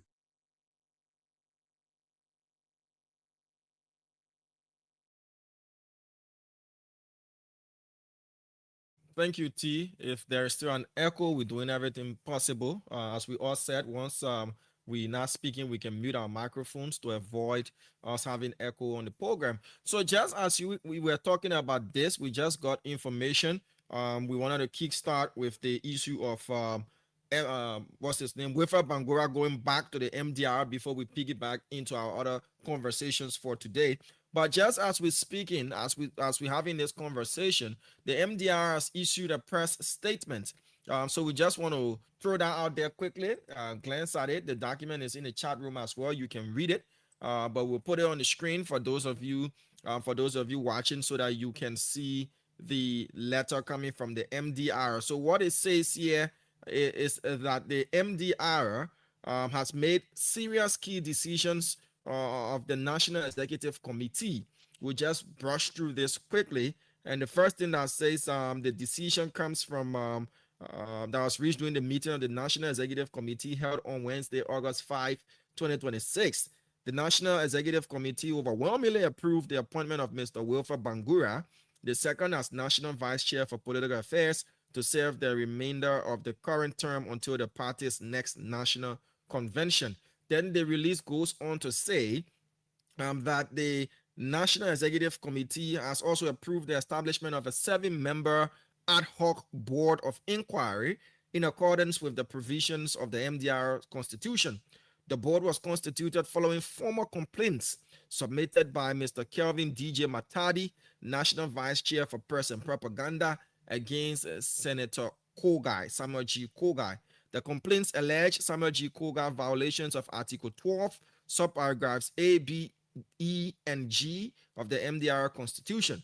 The complaints were formally submitted and presented during the National Executive Committee meeting held on Wednesday, August 5, 2026. The board has been mandated to conduct the inquiry in strict accordance with the MDR Constitution and to submit its findings and recommendations to the National Executive Committee within 1 week. So the MDR now, we saw what was a rate taking Samuel Kogai to court reportedly. Now the MDR is saying they should investigate Senator Samuel Kogai, though we do not have the constitution of the MDR, working to see if we can get that, to know what these subsections are, Article 12, subparagraphs A, B, E, and G. So for those of you from the MDR and you have my WhatsApp number, kindly send us the MDR's constitution so that we can know which of those articles, which of those provisions Samuel Kogai has been accused of breaching. Is this the beginning of the MDR's process to kick out Senator Samuel Kogai from the party? Fariga, is this the beginning? Have this sense that Samuel Kogai is going to be a problem for the MDR if he remains within the MDR? So this is all a ploy to get him out of the party, starting with disciplinary actions, Fariga? Well, I don't want to delve too much into the MDR politics. They have their internal mechanism to solve problems.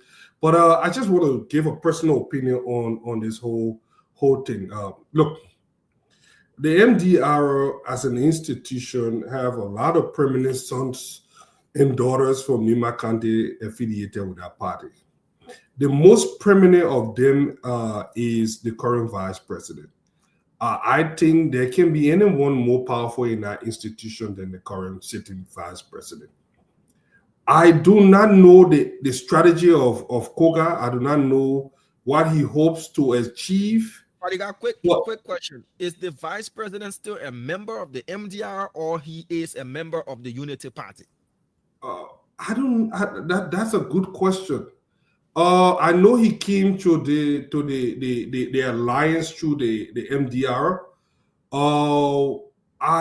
Officially, everybody maintained their stance, but I will assume that he is is with the Unity Party right now. But it didn't matter at that time because the alliance brought everybody together.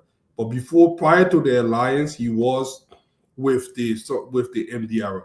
And one important thing about the MDR is heavily concentrated within the Nima belt. So most of the sons and daughters are from Nima County.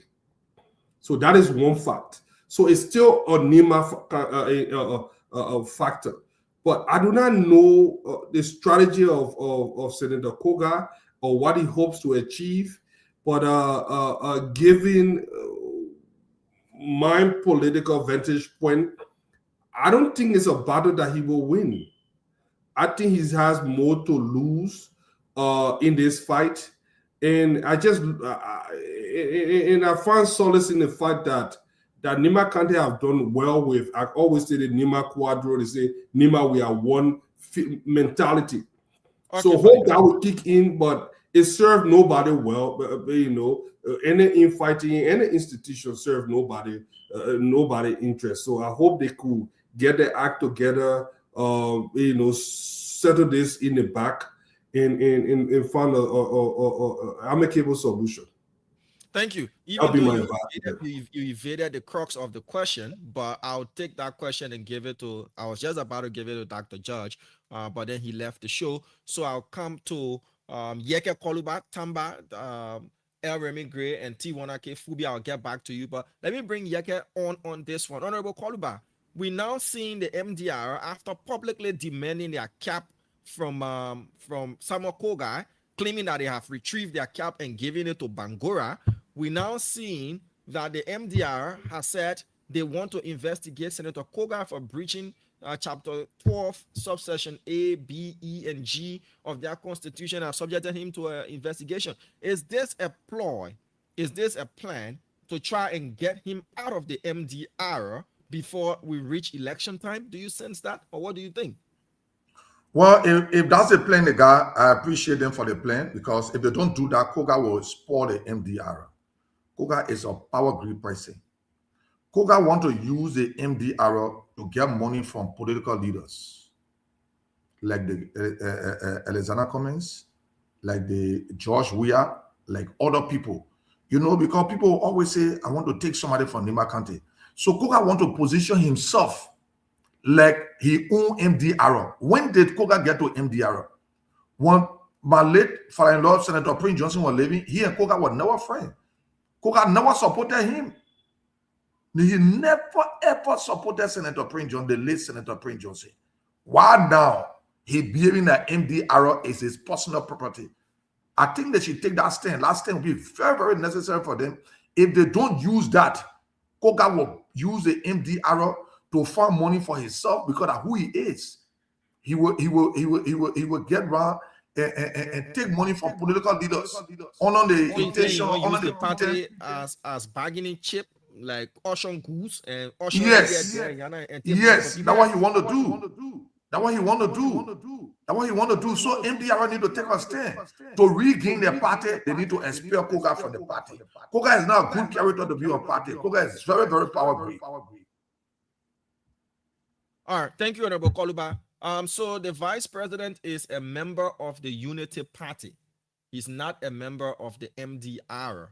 As per when he became running mate to candidate Joseph Boakai as part of the Unity Party's own constitution, both the standard bearer and the vice standard bearer must be members of the party. So whether he affiliated of MDR in the past, going into the 2023 elections, he became a member of the Unity Party, and he still remains a member of the Unity Party. So far, that was just to answer your question. So we get to Dr. George. I'll get to you, Tamba, and the rest. Yeke is saying, expel Koga from the MDR now, before he takes the party hostage. During the youth retreat in Ganta, Samuel Koga made a statement and said, the party shouldn't allow anybody to banjo the party, take it as their property, and take it from one political party to another and mortgage it. But Yeke is saying that's the same. What do you make of this investigation the MDR has now instituted against Samuel Koga?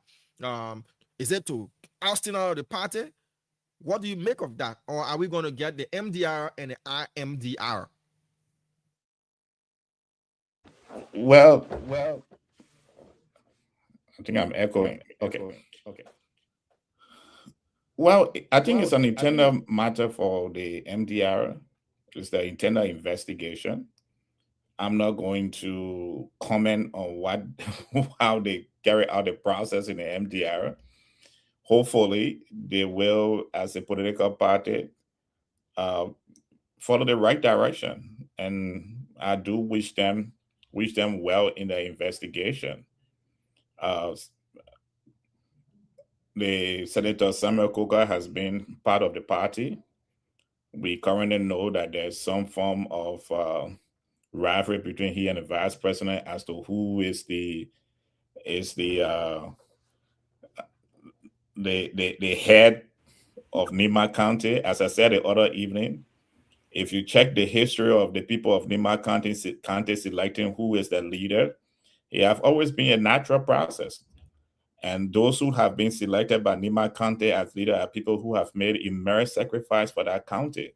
Whether we're talking about Jackson F. Doe or we're talking about Prince Wyatt Johnson, the people who gave their sweat, tears, and blood for the people of Nima County, and the people of Nima County gravitated to them.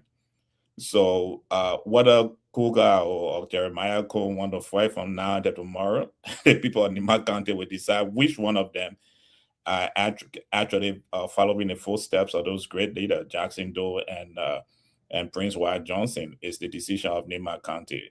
If that fight is going to the political party they have formed, it's their internal problem. They will find a solution, and definitely it will be the best for either the party. And either of those gentlemen, I believe, can still stand. But hopefully they will find the right direction for the party. And let me congratulate what his name, our fellow partners, Wilfred, for his new position. Hopefully he will be able to solve his first political challenge that he has as vice president, dealing with the egos in the room.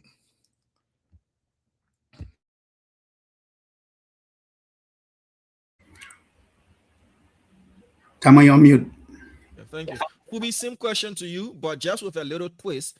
If this process plays out, Mr. Henrys, Chief Henrys, and the MDR expels or gets Senator Coker out, because that's what we're hearing is the entire plan to get him out. They already took their red hat from him and Gerardo Bangura. Are we going to see the MDR having a split? And is that split going to hurt? Is Coker going to take away his supporters? Will he take away from the MDR? Because this party, no matter what you say, it represents the people of Nimba County, just how the Liberty Party is synonymous with Grand Bassa County. Would you see this hurting the MDR if Coker is kept, or even if Coker is kicked out of the party and he will take away from the MDR? Fubi, do you see such? I don't see Coker as a formidable force in 2029. Whether he's had a run as running mate or anything, but I don't see him as a formidable force in Nimba County. I don't think he can swing Nimba County in his favor, because he, even whether they expel him or not, whether they suspend him or they give him some penalties, I don't see him swinging the votes against the VP.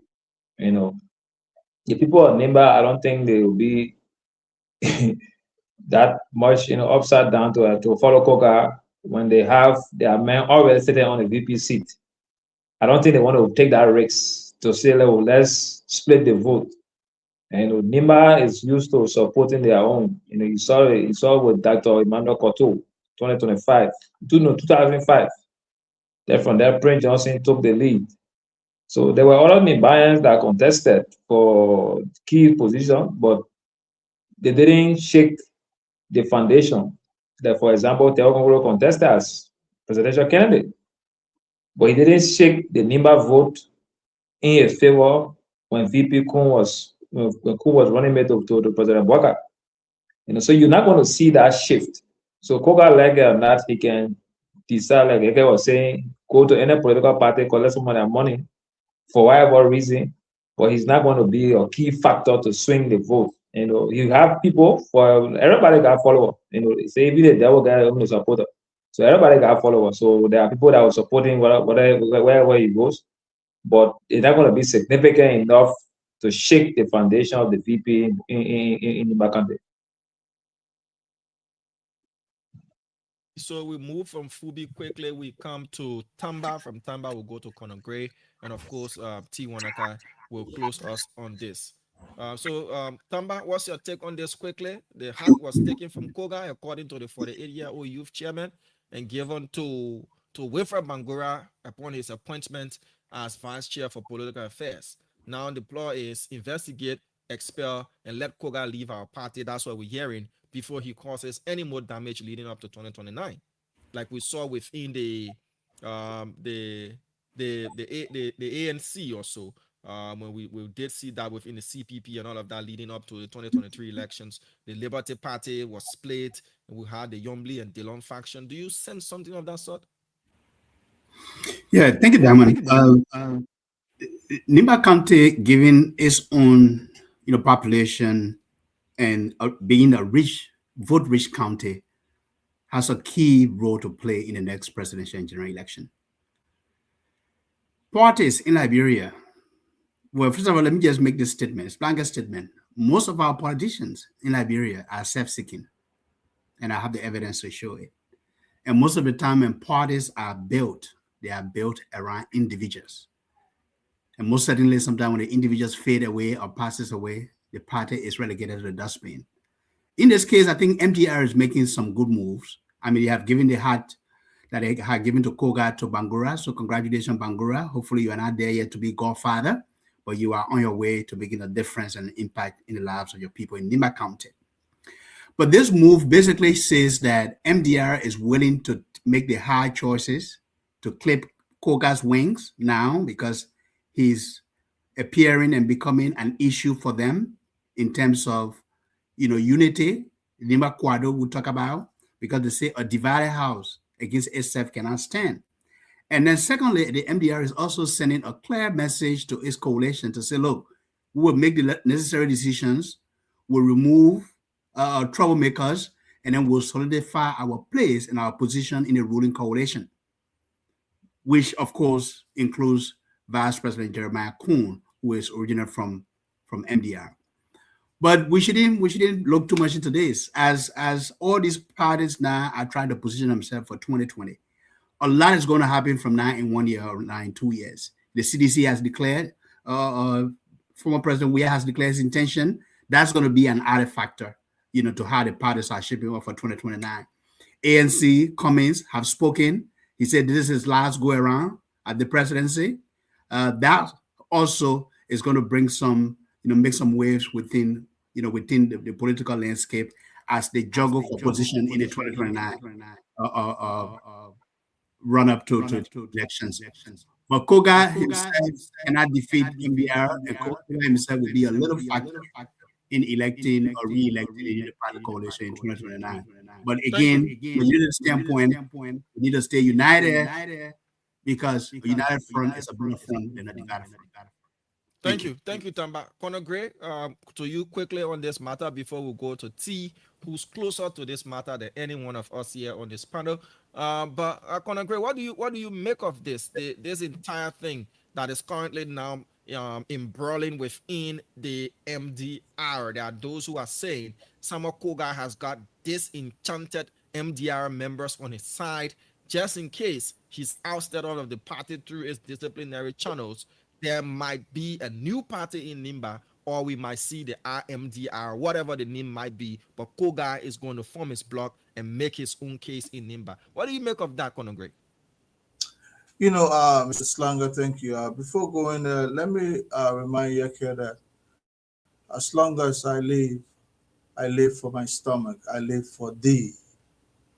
From the time I was born, I took that first cry. I cried for attention.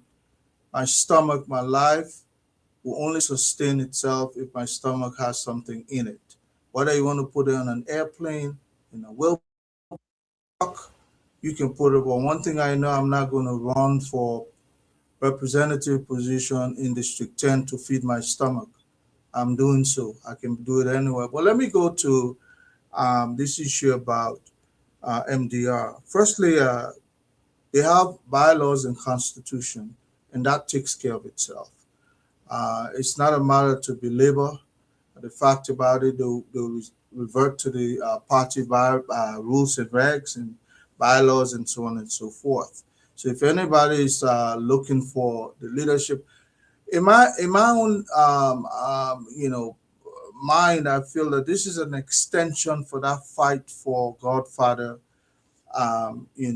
position in NIMBA. And in my estimation, I've seen Jackson F. Doe, Comrade Moses Dopu, folks like Kalongolo, people like, you can call Samuel Dokian, whoever you want to be, whoever you want to call. But the issue of a Godfather is unique to the late Prince Johnson. And it's primarily for the stature of Nimba County at the time when they needed somebody to step up to sustain the lives of our Nimbanians. And I think Mr. Johnson, Senator Johnson, may so rest in peace, was one of those individuals who uniquely occupied that position. If anybody thinks that in their own mind they can replace him, no, they don't have the same unique history or what Marx would call historical reconcilability. In other words, every individual comes with a history that befits them. I don't think my brother Koga is fit.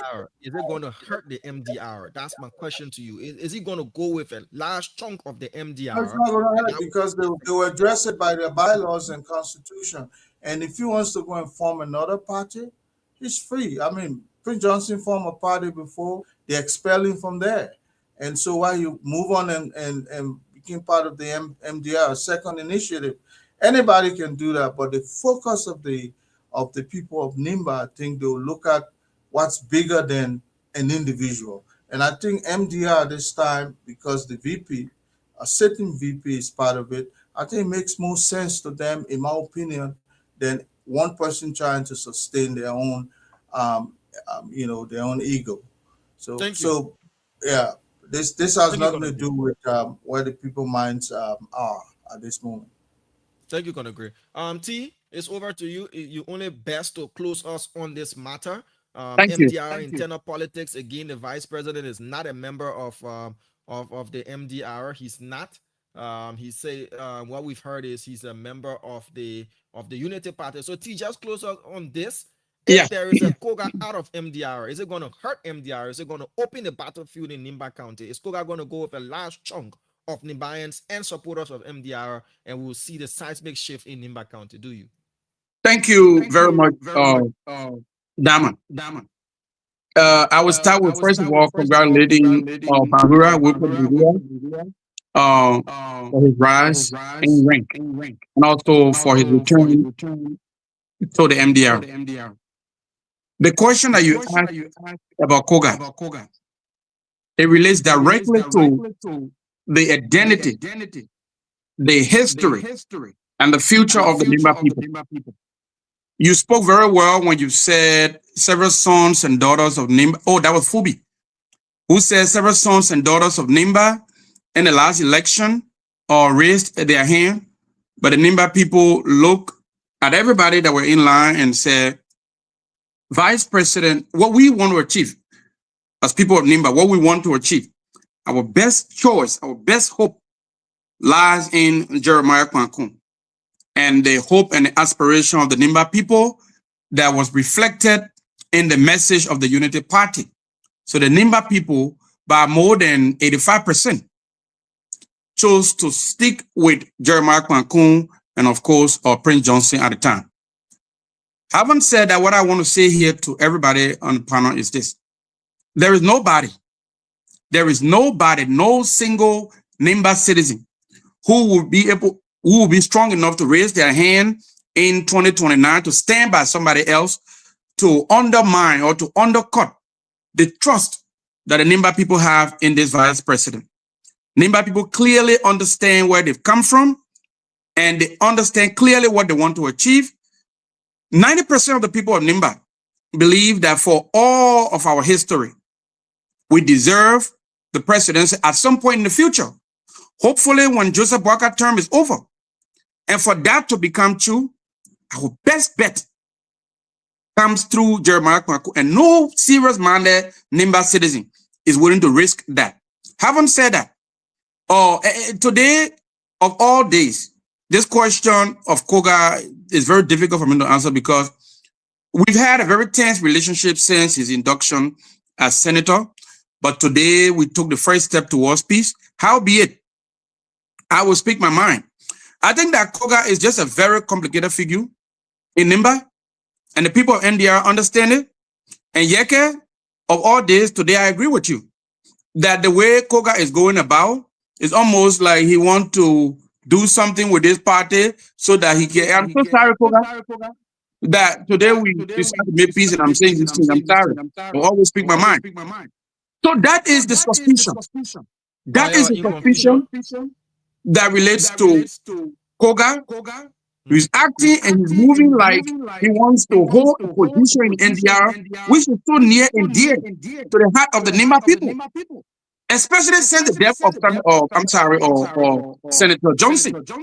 The Nimba people have been so much closer to NDR because it appears to us to be like something that Prince Johnson left with us.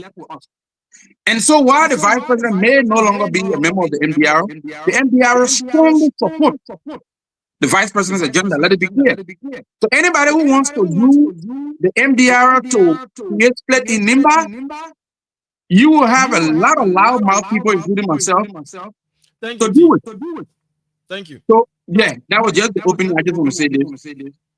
Thank you very much. So we'll lay this matter to rest. We'll follow the investigative process. The 7-man committee has been given 1 week to investigate Senator Samuel Kogai for breaches according to their communication that surrounds Article 12, subchapter A, B, E, and G of the MDR Constitution. So we'll leave it just there as to whether or not the ploy is to expel Samuel Kogai, whether Kogai will form his own party, whether Kogai will join another party, whether Kogai and some sons and daughters of Nimba County will form a new movement and they will fight to split up Nimba County. The race to 2029 seems to be shipping already. The transfer window is opened. We're seeing a lot of resignations. We see another crossing over because people are now telling people you have to either align and we know who we have our docs in line moving to 2029 or whatever. But for somebody to say Kogai, is not going to take away some votes from the Unity Party if he leaves the MDR and forms his own party or he partners with other sons and daughters of Nimba County, then that person is not following politics at all. Because whatever takeaway that you can get from a stronghold is good for you as well. So we'll leave it at that. We'll move on to the next topic here. So the president spoke today during the commissioning of some marshals and some judges. He spoke to the drugs issue. The justice minister as well spoke at MICAT, talked about the American DEA aiding Liberian investigators and that the investigation is going on. The president also made mention that similarly, that nobody, even if you're worth it and you feel like you can use Liberia. So let's listen to President Boakai, and then we will start this conversation with that round as to whether or not what we've seen is enough to have this clarion call, or whether or not the suspensions and the rest that we're seeing will not lead to any other thing. But let's listen to President Boakai, and the question after listening to him is, what next in this fight against drugs in our country? And let me be clear and absolute. To those who seek to bring illegal drugs into Liberia to destroy the lives of our young people, let them hear me today. To those who believe Liberia can be used as a transit point for international narcotic trafficking, let them hear me as well. To those who believe that their positions, influence, wealth, or authority places them beyond the reach of justice, clean your ears and hear me today, well, and be warned. We will identify you, we will pursue you, we will find you, and we will deal with you in accordance with the rule of law.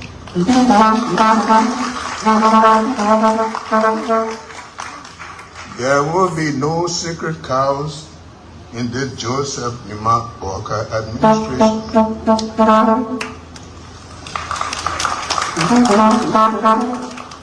No one who engages in criminal activity will be permitted to hide behind poverty, public office, political influence, business interests, and their family connections or any other position of authority.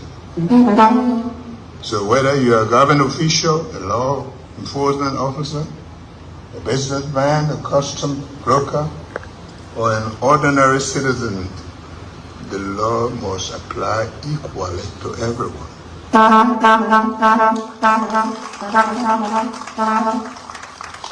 This is the life. So that's President Joseph Boakai making a statement there today at the commissioning of marshals and judges. We want to take the justice minister quickly and then we can all go on this. The president has spoken, but let's listen to the justice minister, what he had to say. To report that this morning, I met with the Charge of Affairs of the United States Embassy near Monrovia as a follow-up to our previous meetings. As the Dean said, I am pleased to also inform you that agents of the U.S. DEA and Homeland Security are in Liberia and are participating in the investigation. We can confidently say that we are working closely with the U.S. government in this matter and that they have complete trust in our government and our investigation. Because the Charge of Affairs made clear during our meeting that a stronger Liberia benefits. So you listen to the justice minister. He made his statement way earlier before President Boakai spoke later on at the executive mansion. So Justice Minister Councillor Oswald Twe spoke at MICAT, and President Boakai spoke at the parlor of the executive mansion. Now, the question Liberians are asking, and we've seen a lot of political parties, including the ANC, the CMC, and the rest, they've been calling for the CDC stand, civil society, and the rest. They've been calling for an independent investigation because it's no secret. We've seen police officers being, dismissed. We've seen intelligence officers being dismissed and forwarded for investigation. We've seen charges against people in the security sector and everything. So it definitely calls the attention of mistrust. Now, President Boakai has spoken. Mark Quia, Egon Mark Quia, up to present, whose name again is associated allegedly with the letter for the runaway ship now, what we're hearing is he has been speaking to authorities. But his proximity to the Boakai family has also raised a lot of questions as to whether or not indeed what the president is saying, there isn't any sacred cow at all. What's happening? So now, guys, let me set it up for you, Fadiga, first. The president's statement, the justice minister's statement, which clearly points to there is trust in the investigation because we have the Americans aiding us in this process. So there is transparency. You can trust us. Can Liberians trust this process, Fadiga? And can Liberians trust what the president has said, that indeed there will be no sacred cow and Liberia will not be a launching pad for drug traffickers and criminal cartels and organizations, Fadiga?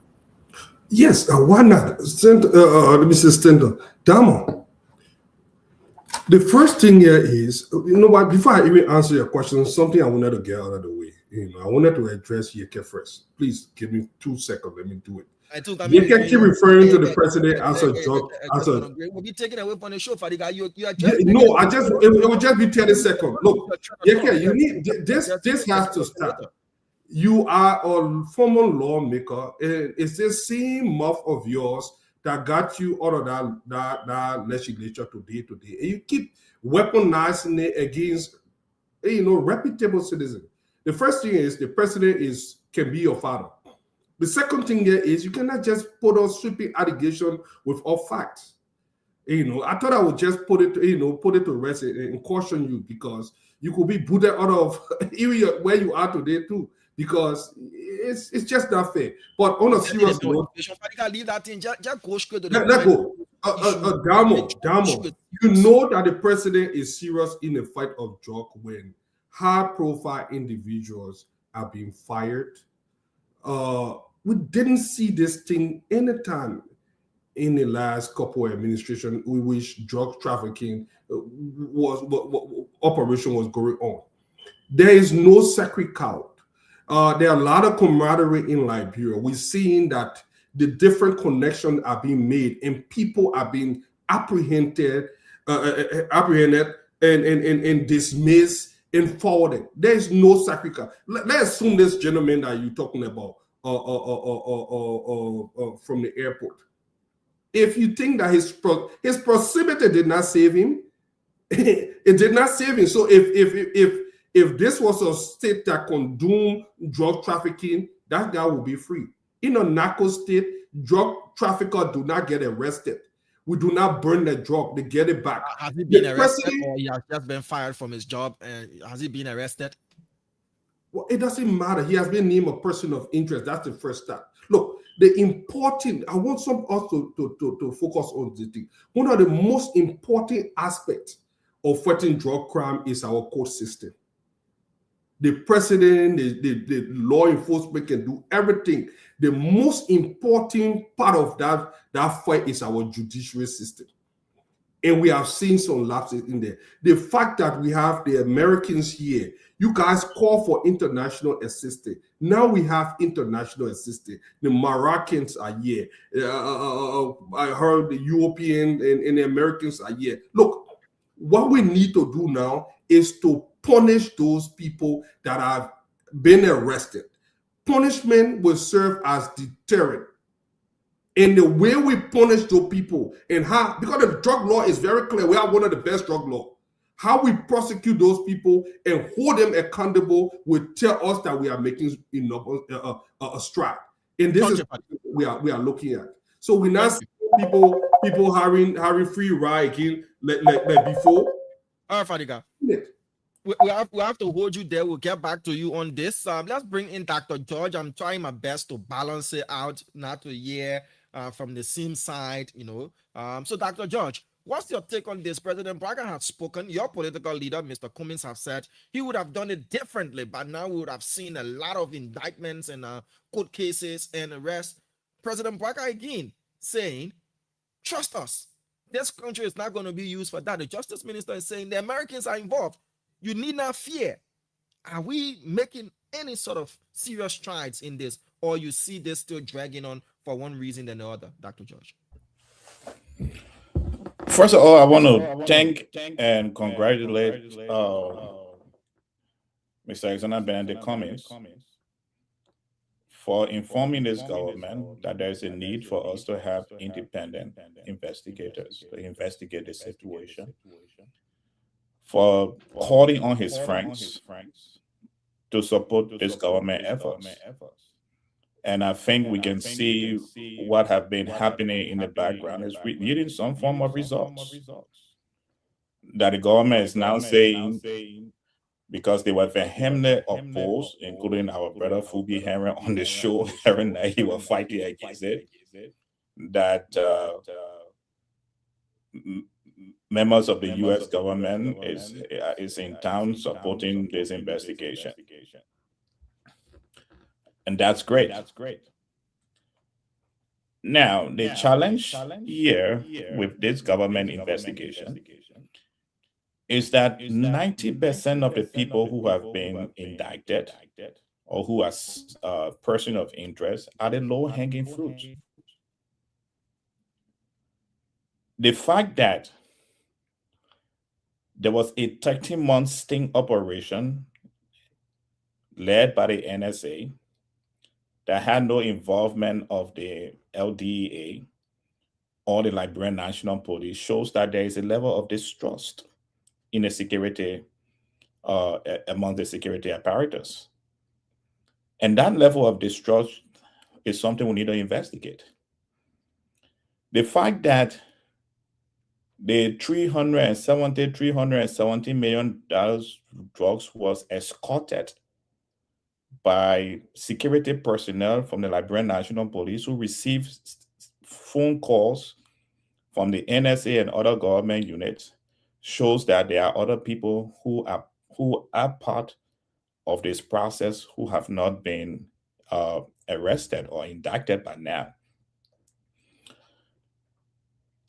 Almost like the $90 million case that got stalled at the point of the few arrests they made at the airport, and we couldn't get any connection after that until we had the end of this sting operation by the NSA, and congratulations to them that we now have the $370 million drugs. We're still working with the low-hanging fruits. There are others who are involved, and everyone on this platform know that there are bigger hands in this thing. Okay. And unfortunately, the investigation at the point where, I mean, the big person that I see who has a lot of connection around this, and he's not a very senior officer, is Makuya.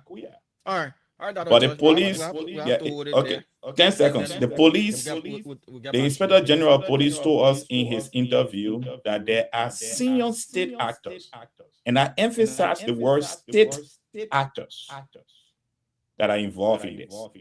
Thank you. Thank you. We'll get back to you. So now that you've spoken, let me bring on Fubi. Have you spoken on this matter? The president's renewed call now, the justice minister saying we have the Americans, Homeland, and DEA in this matter. But there are concerns, concerning the pace at which we've spoken to some of those who are lawyers and saying, look, the grand jury will have to be impaneled. Remember, the court term has not, whether the court term is going to open on Monday, we've been informed. The grand jury will be impaneled and we'll be looking at indictments and arrests. But so far, big names that were caught, even if you want to take a quote unquote big names, we've not seen indictments, we've not seen arrests, we've not seen all of these.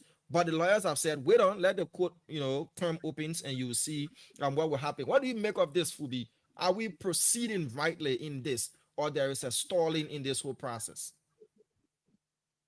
Yeah, so firstly, to eliminate the I didn't say the government should not bring in support from external support. What you people from the ANC call for is independent investigation to take over the investigative process and sideline the government officials, the government agencies that are managing it. That's why I frown on. I say it will not happen. We can have partnership with independent, foreign partners, but we're not going to take our investigation and give it to foreigners to do it and leave the government agency that are close with the authority to do that. So that's why I always tell people I don't support that, and it will not happen. And so that's my position. So look, the president is serious on the fight against drug, and I don't doubt his words. Because the president clearly stated that during his campaign, he's going to fight drugs. And like I said before, the drug cartel been operating before the government took seat. They were protected. They were shielded. They were giving all the necessary support. This government is unearthing all the activity. I think you heard what the father guy said it earlier, that the exposure of this cartel was not done by any other person besides the security. The security announced it before people jumped on it and started now following through. But all those different drug bust was announced by the security first, before different private individuals, media took it on and started to run with it. So we support the call. Like you said earlier, the court has there is a process. It's not because you are charged automatically the judge will sit down and start hearing your case. If the court term is now open, your case will be on the docket waiting for that court term to open before they can get your case on the docket in front of a grand jury. Then you move to full prosecution. So that process is on. So the August 10th court, I think, should be on soon. And you're going to see all of those guys that are named. There are some that were dismissed. There were some that were already charged. There are some that were asked to go for investigation, further investigation. So those that are charged, they will go before grand jury and with their lawyers, and they will once the grand jury finds it necessary, they will go through their full prosecution. Those that are going through investigation, like the president order, they will go through that investigation. If they are finding that they are linked, they will also be nailed. And so I trust the process. I don't doubt it. Thank you. Thank you, Mr. Harris. So, Yeke, I'll bring you on this matter. The president has spoken, the justice minister speaking, the drug investigation is said is still ongoing. No stone will be left unturned, no sacred cows. What do you make of this? Yes, we've seen names being forwarded, names being dismissed, but we still haven't seen a lot of arrests and a lot of other things happening. People saying suspension might likely means a pat on the wrist, and we wouldn't see this. Do you sense that there will be a shift in this investigation now that President Barker has spoken, the justice minister announcing the Americans are involved? Do you sense there will be more names to come out and persecution and all these things happening? Look, Damon, let me tell you something today. We will not be joking with the Liberian people. It's wrong for you to be joking with yourself. You think you're joking with the Liberian people. Joseph Boakai said they will identify people. Who do Joseph Boakai want to identify? When the director of police said there are senior officials in this government are involved, he said senior government officials are involved. Who you want to look for again? Who do you want to look for? No, let's stop joking with the Liberian people here. I'm calling on the Liberian people to not take Joseph Boakai serious. Because everything he's saying is just because they wrote something that he want to say something. Who are you looking for? When your director of police, your inspector of police say they got senior official of government in this government that are involved. Where are the seniors? One of the seniors is Joseph Boakai himself. So all of them are friends. To ask Gregory, say, who is the senior you're talking about? Then when you talk, people say something different. Look, we are not going to dignify people that their contract is not being renewed. Someone that came on the show because they want to show themselves for their contract to be renewed. And one of them is Fadiga. Fadiga was not on the show because his contract is not being renewed, so he's back on the show. He wanted the person that carry his belly in the wheelbarrow, not carrying my belly in the wheelbarrow. You have kept on attacking Fadiga since he got back on the show. Why do you have a problem with No. When I came on the show, I didn't call nobody. One clarification. I can't make Fadiga. I'll give you that time. I'll give you that time. But why you so annoyed Fadiga be on the show? Is he upsetting you? So can I go ahead now? Yes, sir. Go ahead. When I came on the show, I didn't call nobody's name. I'm talking to Joseph Boakai. Fadiga is not Joseph Boakai. Conor Gray is not Joseph Boakai. Joseph Boakai will not be making fun of he said making fun of the Liberian people. He should know the senior person that the inspector of police were talking about. So when people come here to come on the show so they can get job, and if Fadiga contract was renewed, he will not be on the show because he came back. I don't have my belly in the wheelbarrow. And let me say to the Liberian people, my supporters, what I say about that Guinea place, that Guinea Air, that place is for Guinea. I can never, ever reverse my statement. And let Joseph Boakai stop everything the people say, the court. The court is giving Joseph Boakai what he wants. The court rule in front of Joseph Boakai. The law says the party cannot be responsible for the court misstep. But Joseph Boakai said, I should be responsible for the court misstep, and the court gave it to him. Then we say the court. Joseph Boakai dictated to the court, so the court is giving him what he wants. So Fadiga, I know you came so they can renew your contract. So take that or renew it, yeah? Thank you. Let me just take Fadiga for 10 seconds. A quick response if you want to. We're not going to make the show about you. I just want to make some clarification. Diamond and all the public, I know Stanton have been joking with this thing. I have a consultancy contract with the Ministry of Finance for 6 months. I had a year contract. We have 6 more months to go in my contract. I want that to be clear so that I don't think that I'm here because of contract. I'm a qualified, educated Liberian, and I think I can work in any setting. But I don't want you to believe so, contrary to what Yeke thinks. My problem with Yeke is the same old muff that got him out of the legislature today. He lost his $15,000 job. Now he's frustrated. And he's doing the same thing, disrespecting the president. It's It's not called for. He's the commander-in-chief. He's an elderly statesman, and he deserves respect. You cannot call the president a drug dealer when you have no evidence. It's unfair. He did the same thing in the legislature, for which his colleague, his peers, booted him out. That was completely irresponsible. And I demand an apology. You need to apologize to the president. Thank you, Fadiga. Thank you.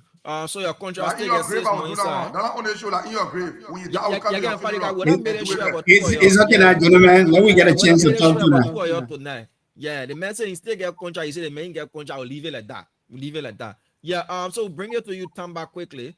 Dr. George has spoken. Fubi has spoken. Tamba, what's your take on this matter? Does the president's words match the actions that we're seeing on the ground? Are we seeing the actions as President Mbaka is stating that there will be no sacred cows? Are we seeing that?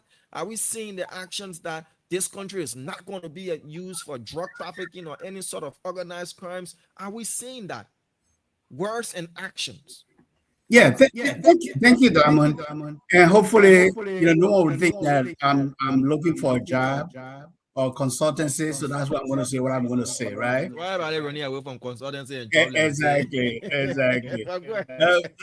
Look, if you think today that there's nothing being done against the war on the cartels and drugs in our society, then you are living either in your head or you are living on another planet.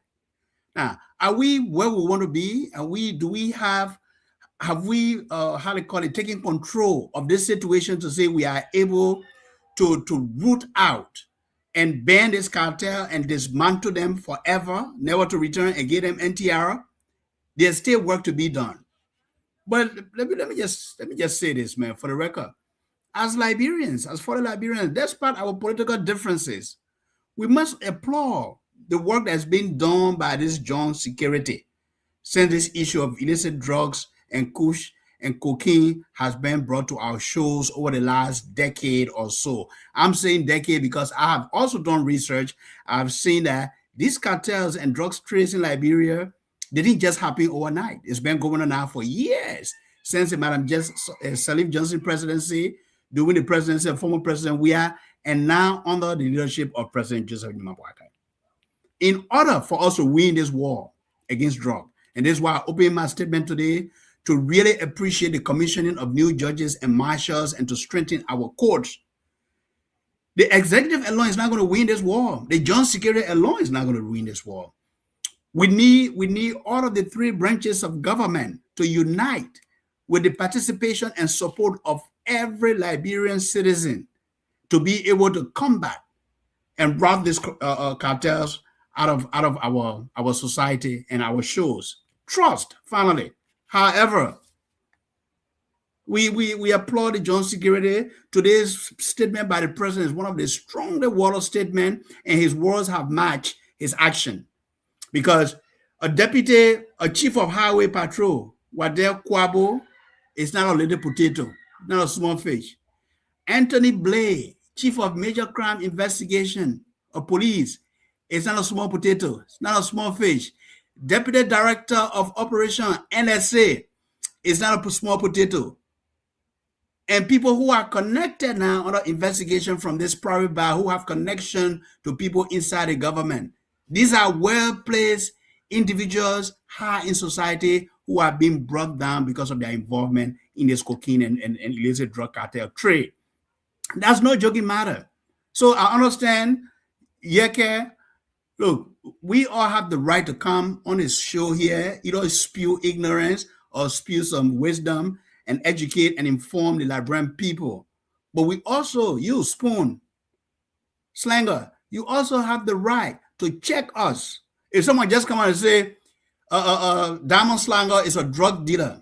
In fact, I know you get vexed, but it's just an example, extreme example. I take that back. We should not allow speculation or disinformation to take on the airwaves. We should bring credible information that can help investigation, that can lead to at least some investigation and indictment and arrest and prosecution. That's what we want. Thank you so much. Thank you, Tamba. So as we are aware, yes, individuals on this show they do say what they say. We also do check people. But Honorable Koluba is liable for his own words. Whatever he says, he is liable for his statements. They don't reflect the opinions and views of the Spoon Network. If Honorable Koluba makes an assertion or an allegation and any party feels hurt, they have the legal means to go after Honorable Koluba. If records are stated here and those records are going to be checked, we will checkmate records as well. So, Tamba, I understand your concern, but equally so, we have to allow people their minds. All right, so let's bring on Conor Gray. Conor Gray, what's your take on this? Words and actions, deeds and words.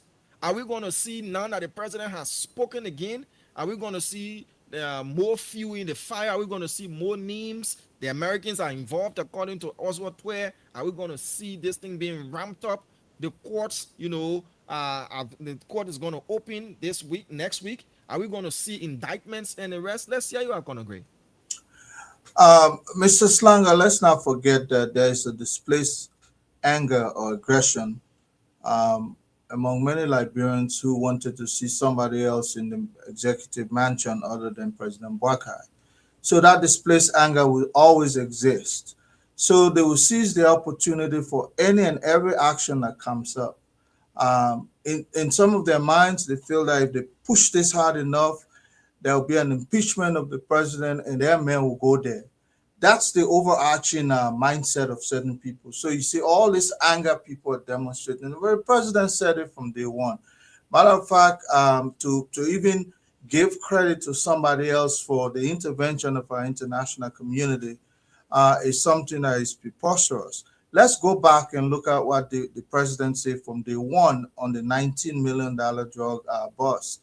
He said people have been dispatched to go to our international ally for their intervention.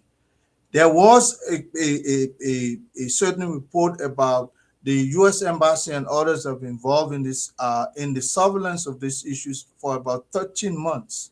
They're only coming up now. Look, Mr. Gregory Cuomo is the only individual that can define senior citizen or senior individuals in government. He knows exactly what he was saying. And naturally, it's an investigative process. Only the weak mind that does not understand how investigation goes, it's administered, would think that when they say senior citizen, it means the president or the vice president, the president, and so on. Like I said, anything that will bring down this government is exactly what some people intend.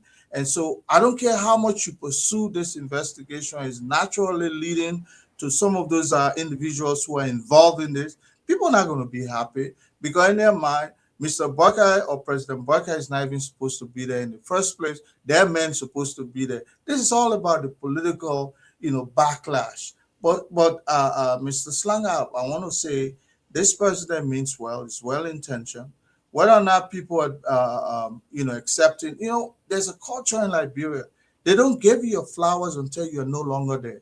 You hear some people making, adaptive comment like, oh, they're on President Boakai and this could not even go far. There will be an investigation. They will not give you that flower now because you know what? It will strengthen your position for 2029. That's why all this is all about, my brother. Thank you. Thank you, Conor Gray. So yes, Kev, I would have loved to bring you on just after Conor Gray to bring the contrast in views and opinions, but we'll have to wait a while, Kev. Let me bring on T. T, what's your take on this quickly, on this matter? Yes, the Deputy Director of Administration of NSA, Deputy Director Airport Operations, Chief of Highway Patrol, we've heard names, people who play pivotal role, but there are those who are saying those names are not big names. Gregor Coleman said senior government officials, state actors of this government. And we know state actors, all those that were named, they are state actors because they work on behalf of the state. They apply power and authority on behalf of the state. But have we heard Damo, no problem. You are consulting for Unity Party now, so go ahead. Yeah, anything you say, boss, but I'm going to school and I know what the meaning of state actor is. Anybody who has got authority on behalf of the state to act and make decisions, that person is a state actor. So I'm just giving you the definition of that. You can call me a consultant, you can call me a minister, you can call me a director. That's on you. But T, let's hear you out on this. Thank What do you. you have to say? Have we heard the big names, or the big name didn't finish now? Thank you, Dama. You know, in leadership studies, Dama, can you mute? I think it's your the feedback. Yeah, thank you. In leadership studies, one of the cardinal or characteristics or identity of a good leader, or maybe a good, vibrant and transformative leader, is the idea that they must have a clear vision. In this presidency, the presidency of Joseph Yuma Boakai, assisted by his wingman, our own Jeremiah Kwankun, I believe in their leadership. I believe in the way that they are proceeding. But like I said last week, and I think I said in my intro here today or tonight, there's one fundamental problem that I continue to have. And that is, yes, the president and the vice president, their vision, their message is clear. But I still do believe that inside of this government, there are quite a few selfish, self-seeking individuals who will not mind doing whatever it takes, you know, to earn personal riches and whatever worth, even if it means making the government look bad. I said last week that the list that was put on the president's desk, for which he suspended some and fired some, I still strongly believe that amongst the people whose names were included, that there are one or two persons who are being sacrificed or who are being used as scapegoat. And with the bringing on, Fubi said last week, and Fadiga said last week, that the idea of turning the investigation over to international partners would not be fine, and I agree with that. But I do welcome the participation, the involvement of international partners. I think this, mark my word, in the days and weeks ahead, especially with more and more involvement of international partners, we will get to see who exactly the big names are. I believe there are people within the police bigger than the deputy director, you know, I'm sorry, the DA, bigger than the deputy director for operations and in So other agencies. you are still anticipating that there will be bigger I strongly, portfolios Damo, being released. Damo, I strongly believe that in the coming days, maybe from now to Monday, I just believe in my heart that with more involvement of the American partners, it will be very difficult for the people that are sitting in the back and using other people for them to hide themselves. And the idea that they are doing this, and the cost of it is to make the whole government look bad, that is very unfortunate. And I will close on this. A gentle person like Yeke, you know, I'm responsible for what I say here too. A gentle person like Yeke Koluba, I hope you listen. To continuously come on the show and make vague and broad range allegations. Look, Yeke, people don't believe you anymore when you speak about leaders. You had a time, you said George Weah was bad, Joseph Boakai is good. The Liberian people should listen and bring it in. We got a good man that you sold to us. Let's leave all of the attacking. No, but that's not an attack. That is not an attack. The Liberian people, Dama, one second. The Liberian people are listening. Whether or not the Liberian people have confidence in their leadership, the message that Liberian people in foreign nations are taking, spoon educate a lot of people, hundreds of thousands of people are listening. So in the last 2 seconds, I just want to stay here that the way the government is proceeding is good, and I hope that the very bad presidents that are embedded within the government, that are trying to make the government look bad, that they will be on earth very soon, and that they will be prosecuted. Thank you, T. Let me bring on Kev. So Kev, it's good to have you on. Quickly to this drug issue, the president has spoken. He has said there will be no sacred cows. The justice minister saying the Americans are involved. What's your take on this?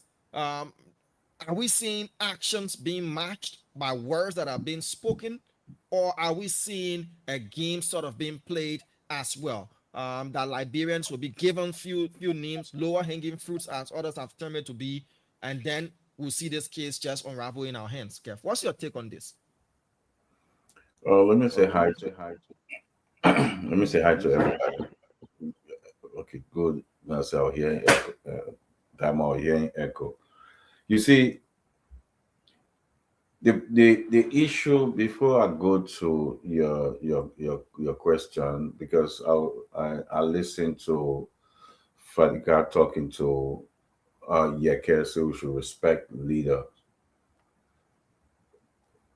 And I said to myself, I don't know if it's a political amnesia or something, but when they had the $100 million drug that was at the Freeport, never made it to nobody homes.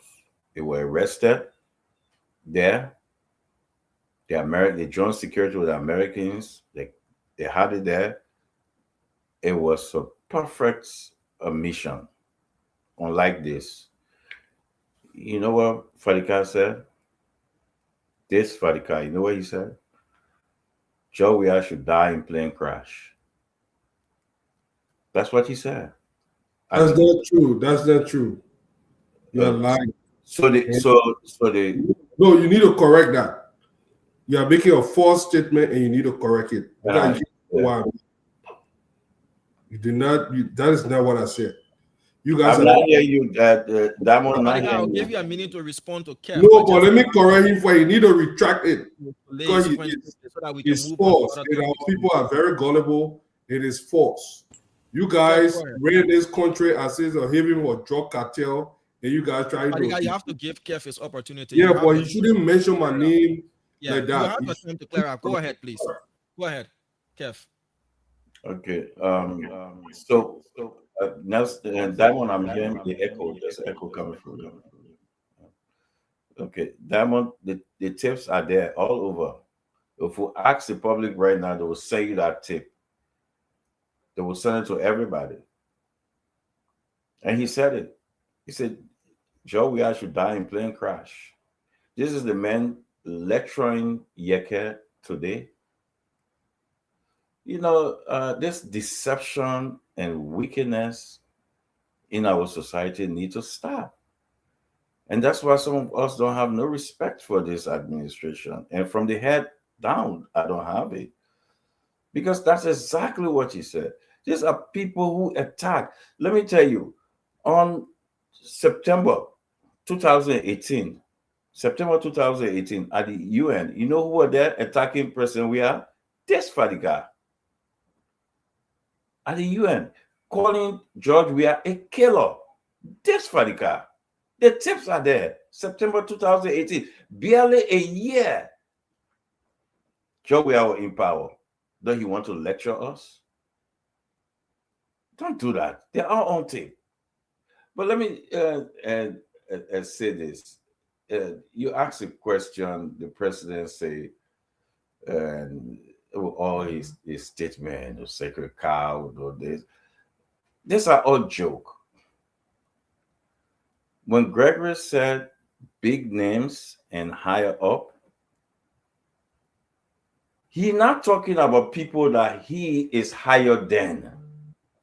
How can Gregory, who's the director, talking about big name higher up, then you're talking about people who honor Gregory are the people he's talking about? It makes sense.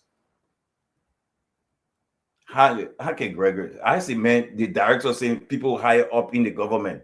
He's talking about people higher than him. Okay, do you expect to see bigger names being mentioned? Because we have to move on to another topic quickly. Do you expect bigger names to be mentioned now that President Parker has come out, to make another statement again as these drug investigations are ongoing? I think what the president is saying is it's just a small screen. Okay, yeah, thank you. It's just a small screen. This person is very good at sending those things. Like when he went to Atlanta, he said, we're going to bring Delta, right? He very good at sending those things.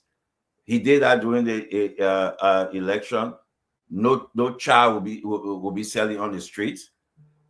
this is the greatest con man we ever get in our presidency, the greatest in the history. This person is a complete con. He's a So con man. you expect nothing different. You expect nothing to change. The man own son, not in jail. His own son, his back where that he raised. He is home, not in jail. Thank you, Kev. Thank you, Kev. So guys, we will just pass on this, move to our next conversation.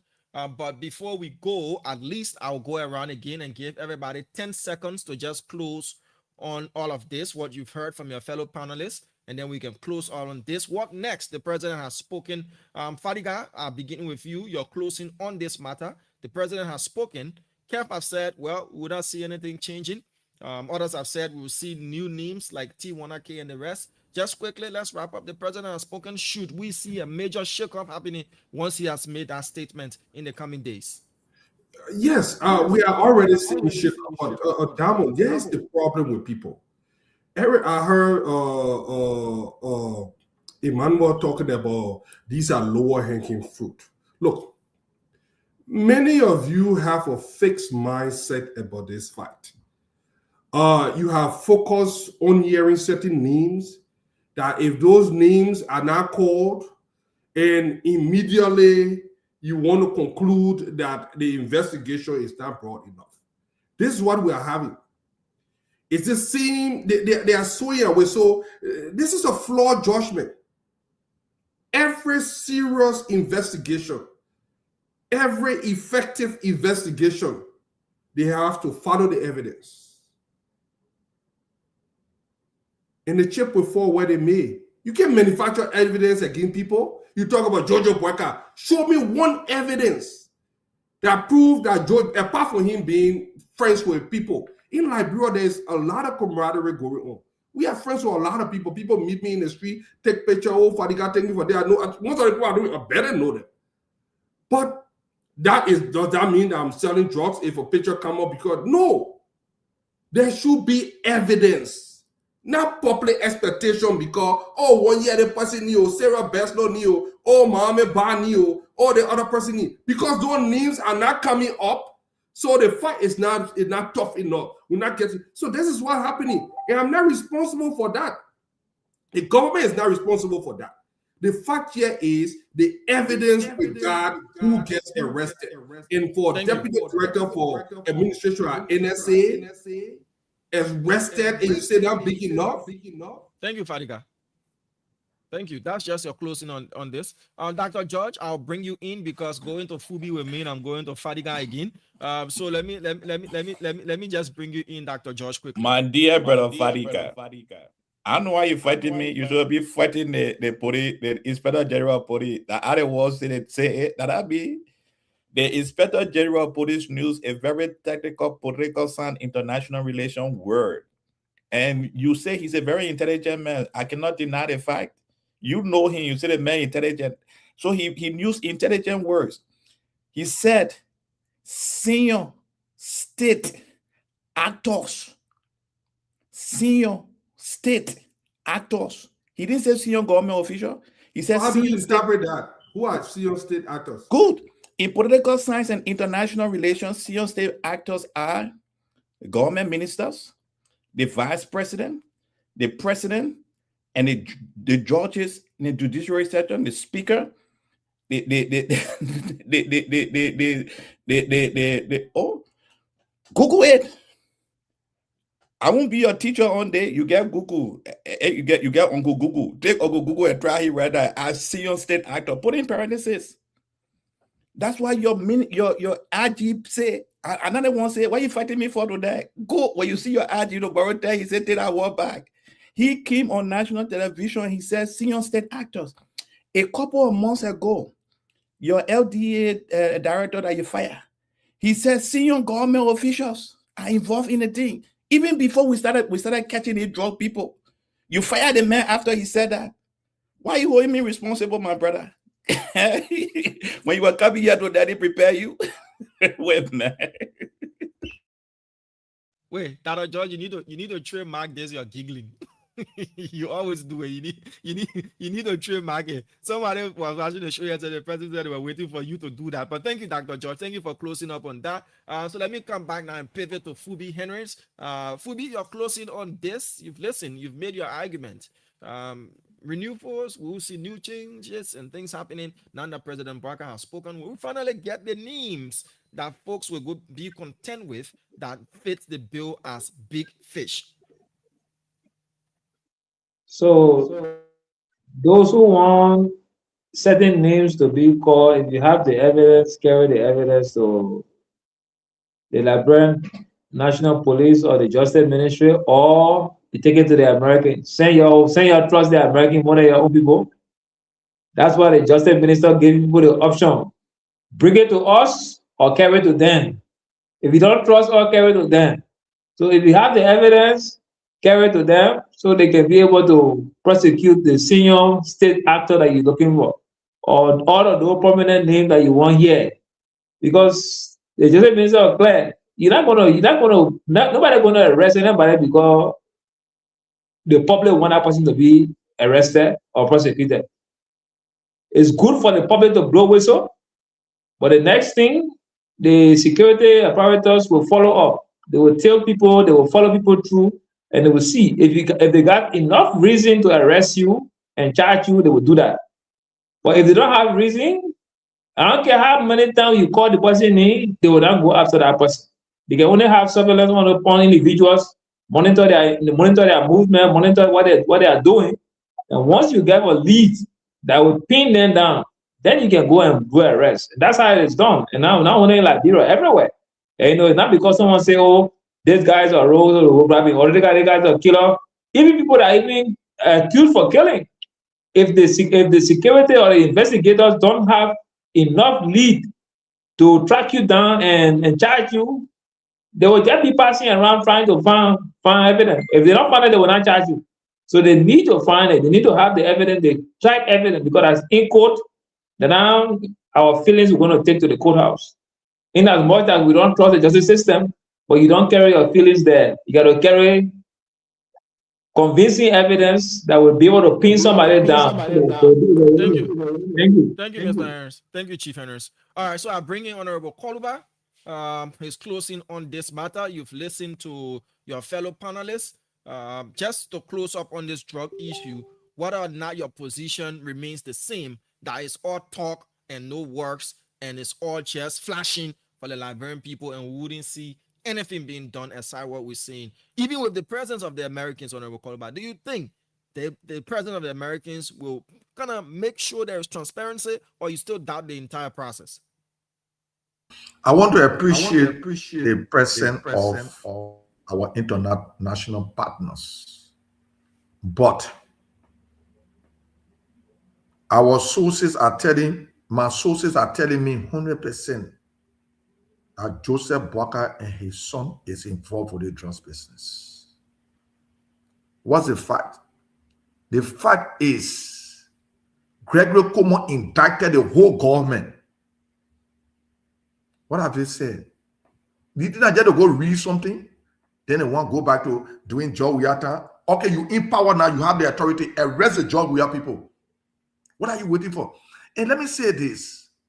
Joseph Boakai made a commitment to me. I remember on Susan Berry fee. I said, if you don't proceed the right way, the thing will do to you more than what I'm doing to former President Weah. More than what I'm doing to George Weah. Can I learn? So when people come on, you can say this, I get time for that job. Able to receive praises to George Weah, to Joseph Boakai, and be representative. I don't want to work. Maybe that over her grave, I will reverse my statement. Or over her grave, I will stay apology to him. I can never ever do it. I maintain my statement. Everything that I've said, if he's serious alone, LeBron will not take Joseph Boakai serious. Everything he's saying, he just want to say it because he want to say something because they put him before the podium. Or they put something, if they put people in for him to read. You don't trust him. Up to now, Joseph Boakai have not given order for them to burn the drugs. Those drugs have not been destroyed. Joseph Boakai still got them. I am saying that, let them take me to court. Joseph Boakai got them. They want to send it back to the cartel. And that's what Joseph Boakai want to do. That shape that took Ronnie Ray started going, that shape wanted to carry the drugs back. But I'm telling the Lebrempo, anywhere I see that shape, you are doing citizen arrest. Anywhere that shape can in any country, if you are listening to me, you are doing citizen arrest. That shape is not in the each of the people. That shape was born to the country by Joseph Boakai. Joseph Boakai is the most senior in the cheap drugs cartel. Thank you. Thank you, Honorable Coliba. I just wanted to know why you were talking, where they get Susan Berry fee, whether it happened in your district, whether they feed are Yeah, happened in my district. Okay. Before the ministerial complex across the road. I was saying that recording. Keb, I just said the recording from Fadika. When you say you wanted Joseph, Joe, we have to die. So Please send it to Dramon, let Dramon play. We leave Honorable Coliba now, and we come to Tamba. Yes, Tamba, you're closing up on this. Before we move from Tamba, we'll move to Conor Gray and subsequently to Kef Hassan. Go ahead, Tamba. Yeah, thank you, Mr. Snyder. My closing on this is going to be straightforward. In their opposition, disunity, and living in delusions of grandeur, some people may be hoping, that this government get pinned down and falls because they want to see someone higher up than the key government officials who have been arrested, indicted, been prosecuted, and are under investigation. And that is wishful thinking. No matter how much we want to become the next government, even if you want to become the next president or vice president or minister or representative or senator, you cannot indict a government when the government is clearly taking actions to combat this drug trade. We must follow the money trail. The investigation is ongoing, and we urge this government to follow the money trail, and the chips will fall where they may. And then finally, government still has work to do. Even though people keep saying, Yeka keeps saying the president is a drug cartel member. Only cartel members, no cartel members. Maybe Yeka and the president are somewhere, they have crossed paths before. Their cartels have climbed somewhere that we don't know. Coming for so? Thank you. I'm making a joke. Go ahead. Yeah, because you keep saying the same thing, nephew. I said, don't say it. You keep saying it. But, all joke aside, man. Look, and I understand the delusions, but the government has work to do to reinforce and develop the trust that the people and citizens still have for it. And this is not a joke. We do recognize the efforts being put into war against drugs and cartels. We do understand the opposition on yearning to see this government fall because they feel that there's someone higher who may be involved. But for us who are looking at this from an objective standpoint, we want to get to the bottom of this. We want to follow the money trail, and we want to make sure that if this leads to the president those steps, then let it just fall where they may. But we trust in the ability of this president, who has again reinforced and reiterated his position, and that there will be no sacred cow, and we believe him. And Labron people should believe that the government is doing what it needs to be done to eradicate and defeat this cartel. Thank you, Tamba. Conor Gray, quickly to you. You made mention of this point earlier in passing that these investigations are having a ripple effect, on us as ordinary Liberians. I saw a video, though the political leader of the ANC, not the ANC, but CMC, now they seen C at the end, but they want at the M and the C. The CMC, Musa Belete, he was on his way out of the country and said, no, nobody should touch my bag. I don't hold it myself before somebody slips something in it that ain't supposed to be. How affected, you can speak to your closing on the drug issue as we started off, but how affected are we as a people? What stands at risk at the reputation of our country if Liberians and our international partners do not see tangibles being delivered in terms of indictments, in terms of prosecution, in terms of conviction, and making a strong statement that this country cannot be a narco state or a launching path for any sort of drug trafficking activities or criminal activities? Conor Gray. Mr. Slanger, one thing I can say is this. No matter how you play this game, those who are opposed to the leadership of today will always try to circumvent the outcome to be their way. And the frustration that is setting in is that this President Boakai is still a popular man. If you were to go on in the ballot today and put him in against any of the opposition leaders, Liberians will still galvanize the support behind him. So that's a frustrating part. So they beat on the drug issue, anything that is ugly, that's why they handle. But still, the president triumphs. Maybe that's some of the things that hurt them when they say, "Oh, this guy's a sycophant." Yeah, I'm not your sycophant. I'm somebody else's sycophant. That's your prerogative. But here's what I would say: for every time we fight, when elephants fight, the grass suffers. Our image, dignity as a republic, and people will say, "Oh, that now you know it." Yeah, I mean, if you knew it then, you didn't talk it. Don't hold me accountable for that. That's not my role. My role now is to say. Your role is to say what you want to say. But one thing I will tell you, no matter how you look at this, people will find a garment to hang on to go to heaven. The heaven is 2029 for some people. They want to land there. But here's another thing I would say. People are making braggadocious statement. Oh, the former president didn't have his children, this and that. But that was a Michael Duncan. Don't forget the guy who was stopped in Sierra Leone and actually locked up there. There was a prisoner swap with Paul Sankop. I mean, you can go back. The former police superintendent of Sierra Leone was held in Liberia. They exchanged that guy for Michael Duncan. Whose administration that happened? Mr. Weir. But you know what? Some of us, that's why we live for the history of certain things so we can say it.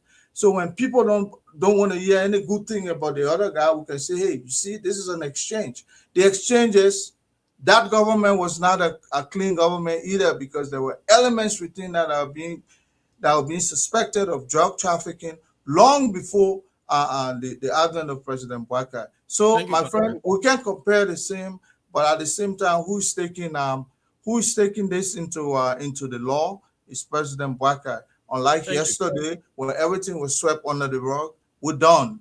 It's no longer the case today. We'll prosecute the people that are responsible for drugs, including those that are from the former regime. Let's now bring on Kev Hassan. Kev, quickly, your closing on this.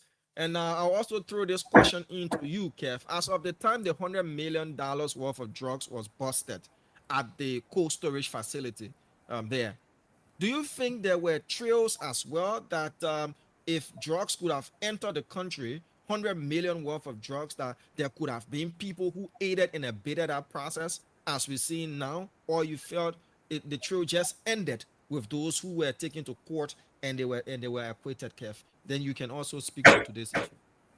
Okay. Before I answer your question,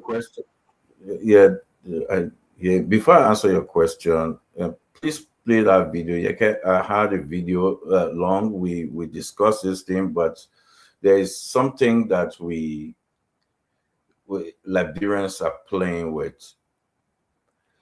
The audacity of people believing in lying, even though they said it, they're saying it, and all this come from the leader who they call their president, right?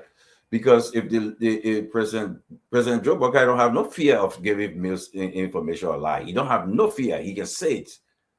Dry face, open door, open. He can say it. He would tell you things. He would go and tell you Delta coming to Liberia will now see Delta, and people will believe it. Up to today, during his campaign, he went to Arizona. He said he bringing medical supply. The pictures there, we'll get the pictures. We'll see nothing, no ship. Please play that video so the people can see what Fadika said. Which video are you talking about? The video that he said, Joe, we are for some reason the network tripping here. We can't play videos at this moment. I hate the president of Liberia. I wish he could die today.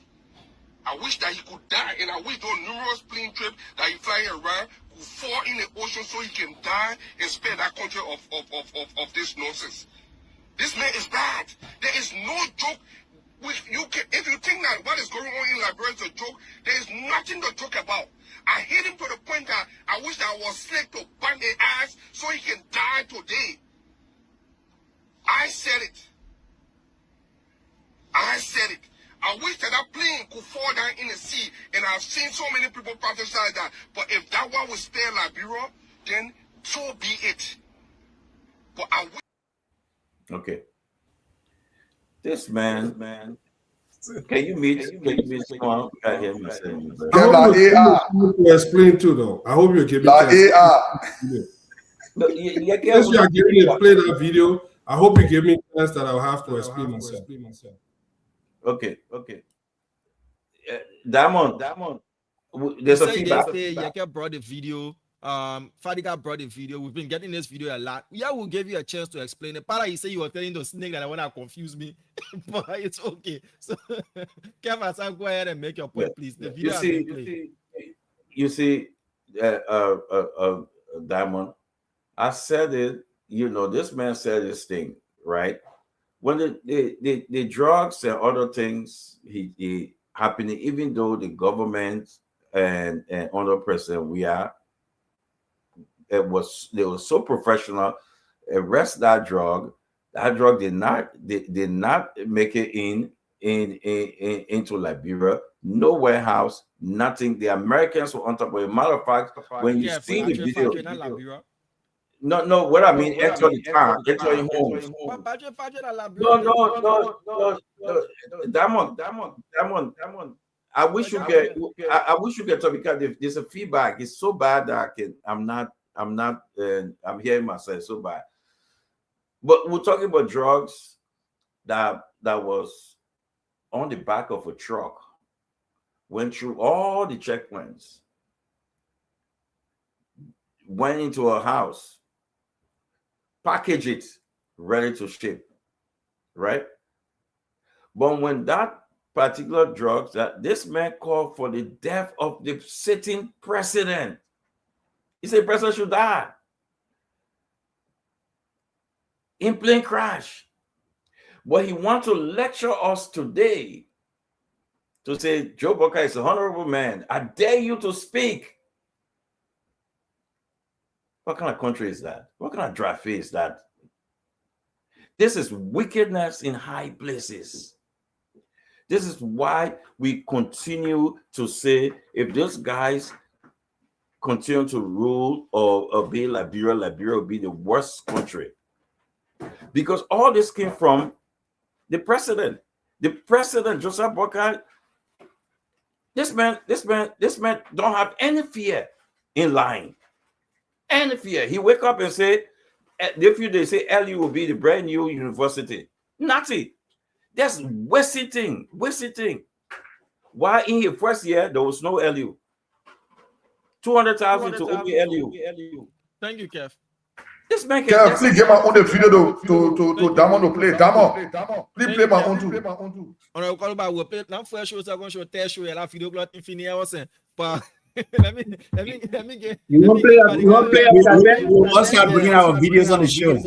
La first show and tell show. But let me get Fadiga an opportunity quickly before we move to our next topic quickly. Fadiga, the video there. Did you make that video? Yes, I made that video. And I'm glad you played that video. That video had been circulating, but it was taken out of context. That video came in a time. No, I hope the guy will shut up. You play the video now, you got what you actually own your 15 minutes. Kev, allow the man to explain back quickly. The man has admitted the video now AR. The video is not AR. The video is authentic. Let me tell you something. That video came during a time when our country was hijacked by the cartel. There was drug running in this country. There was 16 billion that got missing during that time. There were no heel or tail. And let me tell you something. Do I feel comfortable that I said some of those things? It came in a time that I was very agitated. If I could say it all over again, I probably would have calibrated my words and said something. But if you are listening to the full video, it said that if you are listening to it, if you are not taking that sound, if that water will take, hold on. You don't even understand Yeah, English. allow the man to talk. Last thing you were Sierra Leone, I know how you became Liberia. Allow the man to talk, but so we can move on. Let me talk. You play the video now. Let Let me talk about the video and hope we can put this video to rest. Let me tell you something.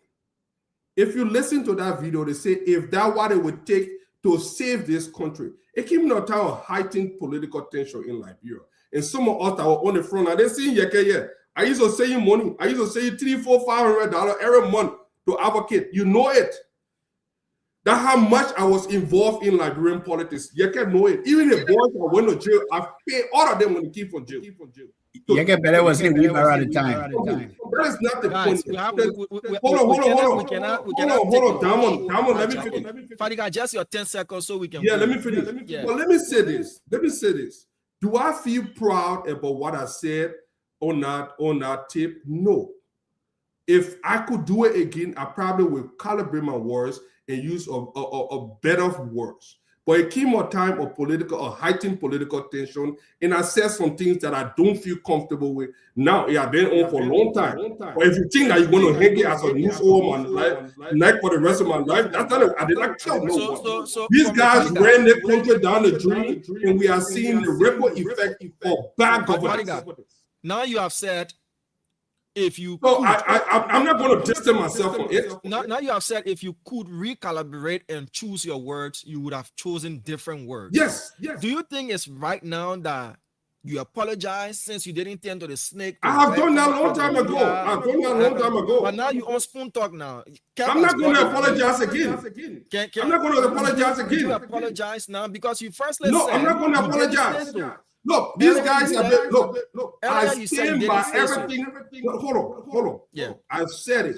If I could do it all over again, I will recalibrate my words. But the sentiment and the feeling that I felt about what those guys were doing to that country, that feeling still stays. There's the apology you give us because earlier you said you didn't say so. No, so, you guys. But did you listen to the people in the entirety? You listen to a soundbite. You said you listened to a soundbite.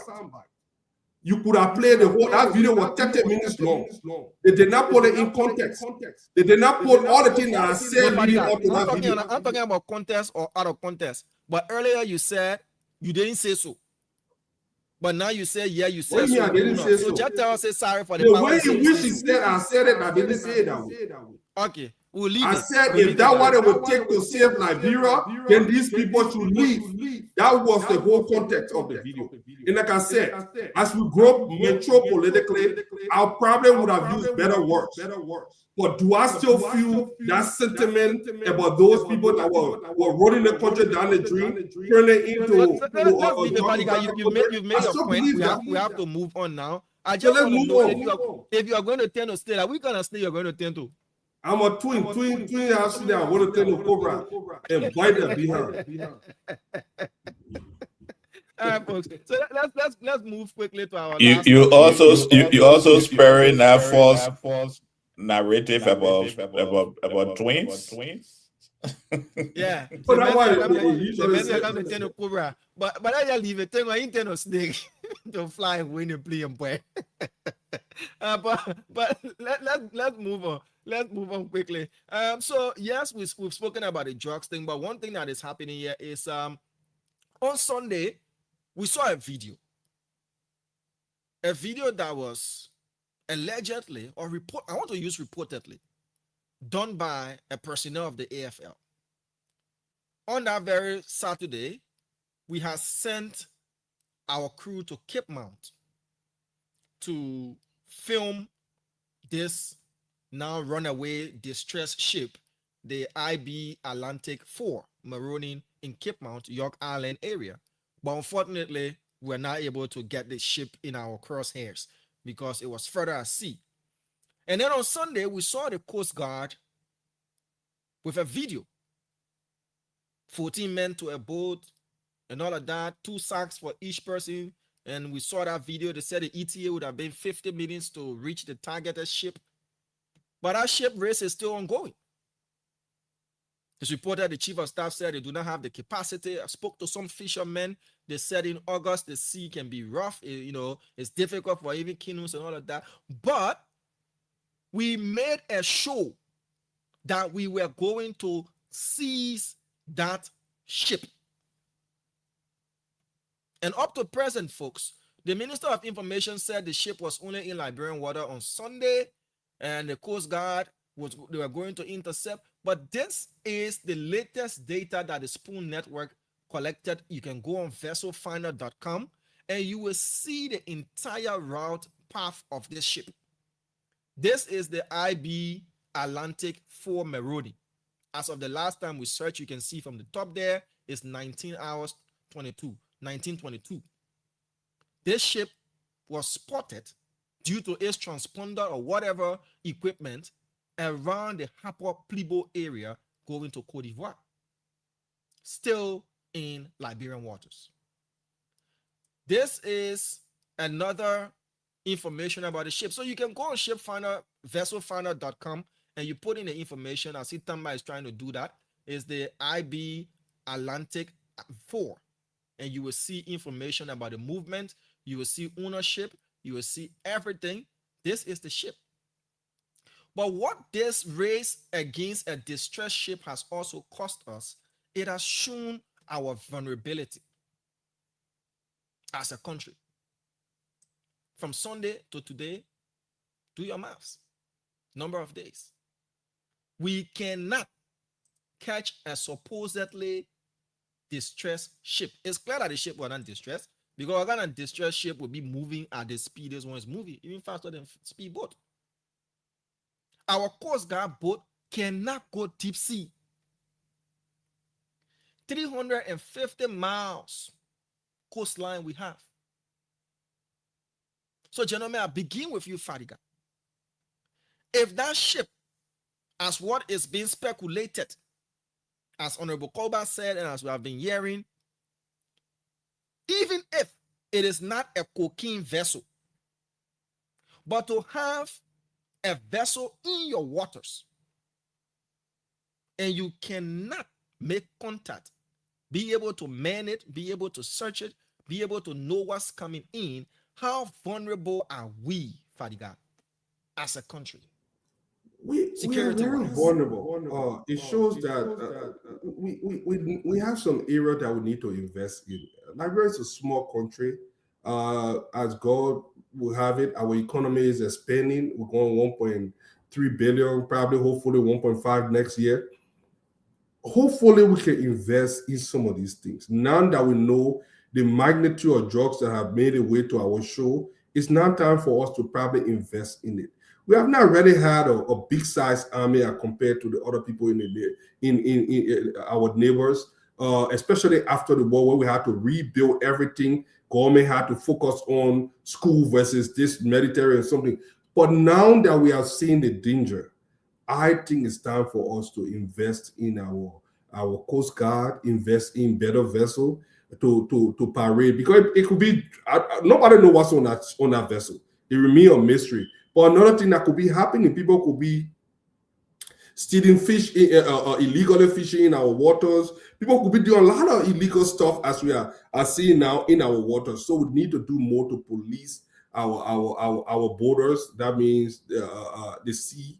And I think we should, the fact that the transponder is on from the way we are tracking this thing, I think, given that this vessel is tied into an individual suspected of drug trafficking in this country, I think we need to call our partners. It could be whether the Ivorian or the same Americans, and see if they can help us in apprehending that vessel to see what's on it. If it is drug, probably we'll throw it in the sea or do all those things. But I think we need to look into this. But the vessel is not hiding. It's out there. We are tracking it. So it just need the will. I don't know on what ground we have to run after it. Say if it's closely linked to this drug trafficking, then we can pursue it further. But the fact that it's not in our waters anymore or it's out there, I don't see where we have to except where it's closely linked to this, and then we can contact our international partners to help.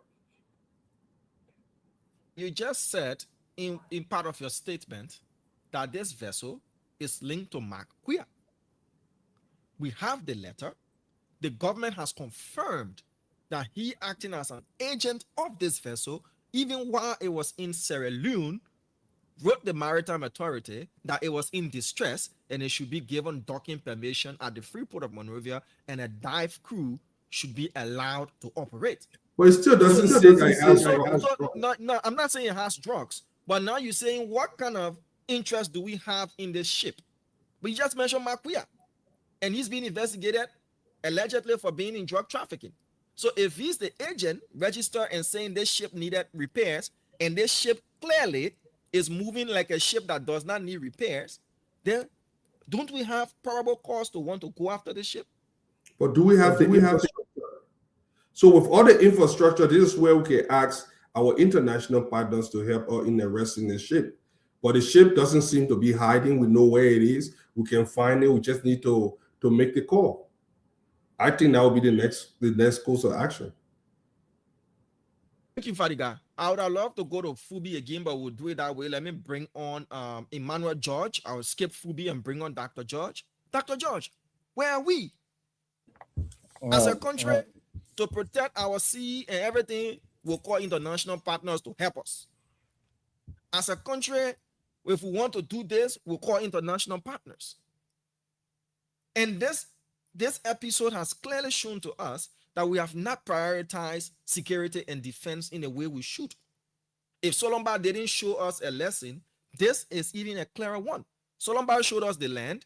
This ship issue is showing us the sea. What say of you, Dr. George? Is it tactics in getting this ship that if we really want to get this ship, we could have gotten this ship? Or you see, like, we're so under-equipped, the ship will come, do anything, and go? Yeah. You see, we Liberians, we are good people. The things to make us angry don't make us angry. We rationalize, we try to find answers to our government. We have had 20 years of democracy. Over 20 years, 21 years of democracy dispensation. We claim to be a sovereign, independent nation. Our budget, congratulations to the Unity Party, is 1.2 billion, even though Mr. Cummings, my political leader, believe it should be 2.5 billion. That's our budget. We have mines. We have iron ore, we have gold. We have some of the rarest mineral on the earth. 2% of us are enjoying the benefit that the rest of us should enjoy. But yet them still, the fundamental things they should give us, the fundamental reason that make us in a historical materialism theory to have a democratic institution, which is the right for us of life, of protection for the state. The people we pay, they have no protection of the state. I will emphasize this. When we had the interview, when Stanton had the interview with Senator Amaracon and Senator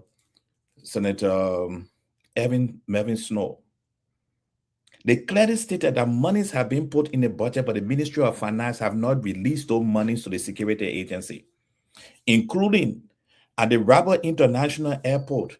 There is a budget line item that should be sniff dogs over there, but we don't have them there. That's how wicked we are to ourselves. Now let me get to this ship. Maybe I'm rationalizing or I'm overthinking. But a few weeks ago, we had this video from this drug cartel talking about them coming to take their drugs. There is a connection now that takes this ship to Makuya, who happens at this level to be a liaison between the cartel and the flow of drug in the country. And he's connected to this ship.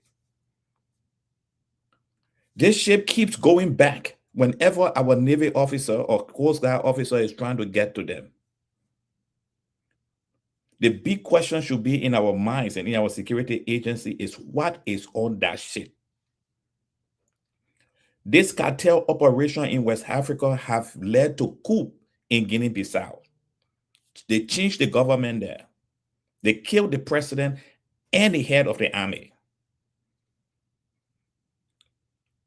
So when we see a strange ship on our coast and we playing fun with it, I think we should take it seriously. we should take it extremely seriously.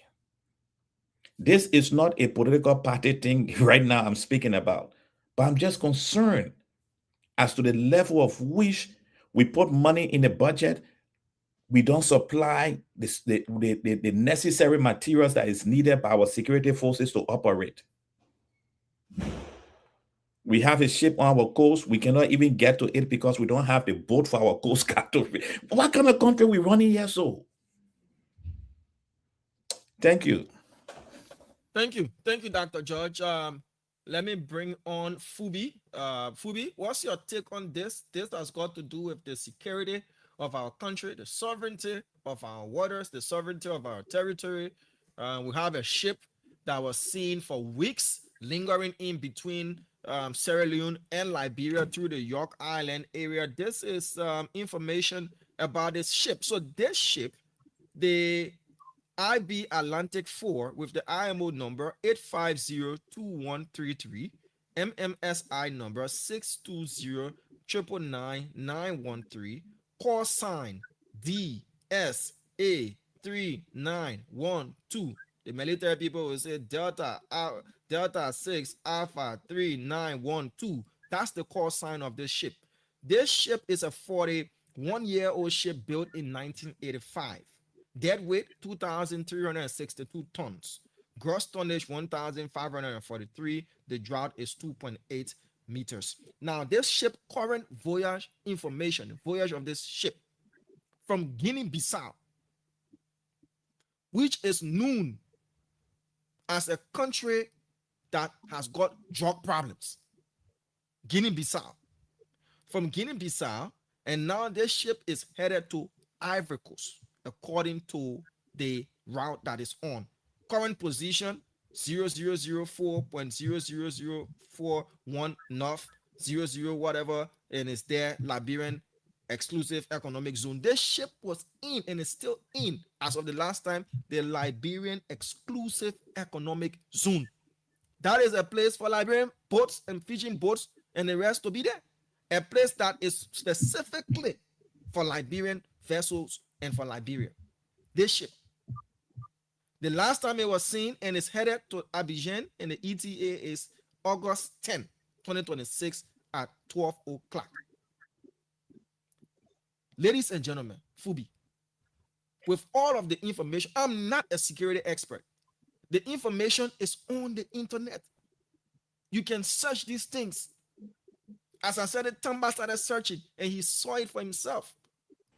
Why have we not been able to apprehend, intercept this particular vessel? And it's just moving anyway, anyhow. What does this say to the security of our country? Drugs, arms and ammunition, illegal fishing activities, illegal mining, and the rest, Fubi. What does this say as a country? No, firstly, on the security issue, you know that we don't have security in the country. So that's why our borders are all loosely managed. So that one is a big way. That's why you see, even with the Guinean encroachment, we couldn't do much. We couldn't even send AFL there. We had to push back and do dress by dress. So you have a strange ship on your water and you want to know what the ship is carrying. You already have intelligence or that the ship is in distress, and you are also already pursuing some drug case. The easiest thing that the government should have done was to allow the ship to dock. Then you will have understand, you have gotten clear evidence as to what is on the ship. But you chose to start to scare the ship away. The ship decided to move in international water. You can't do anything besides that. As long as the ship is not on Liberian water, the Liberian Armed Forces, Navy or whatever, they can't do anything other than just watch the ship to go.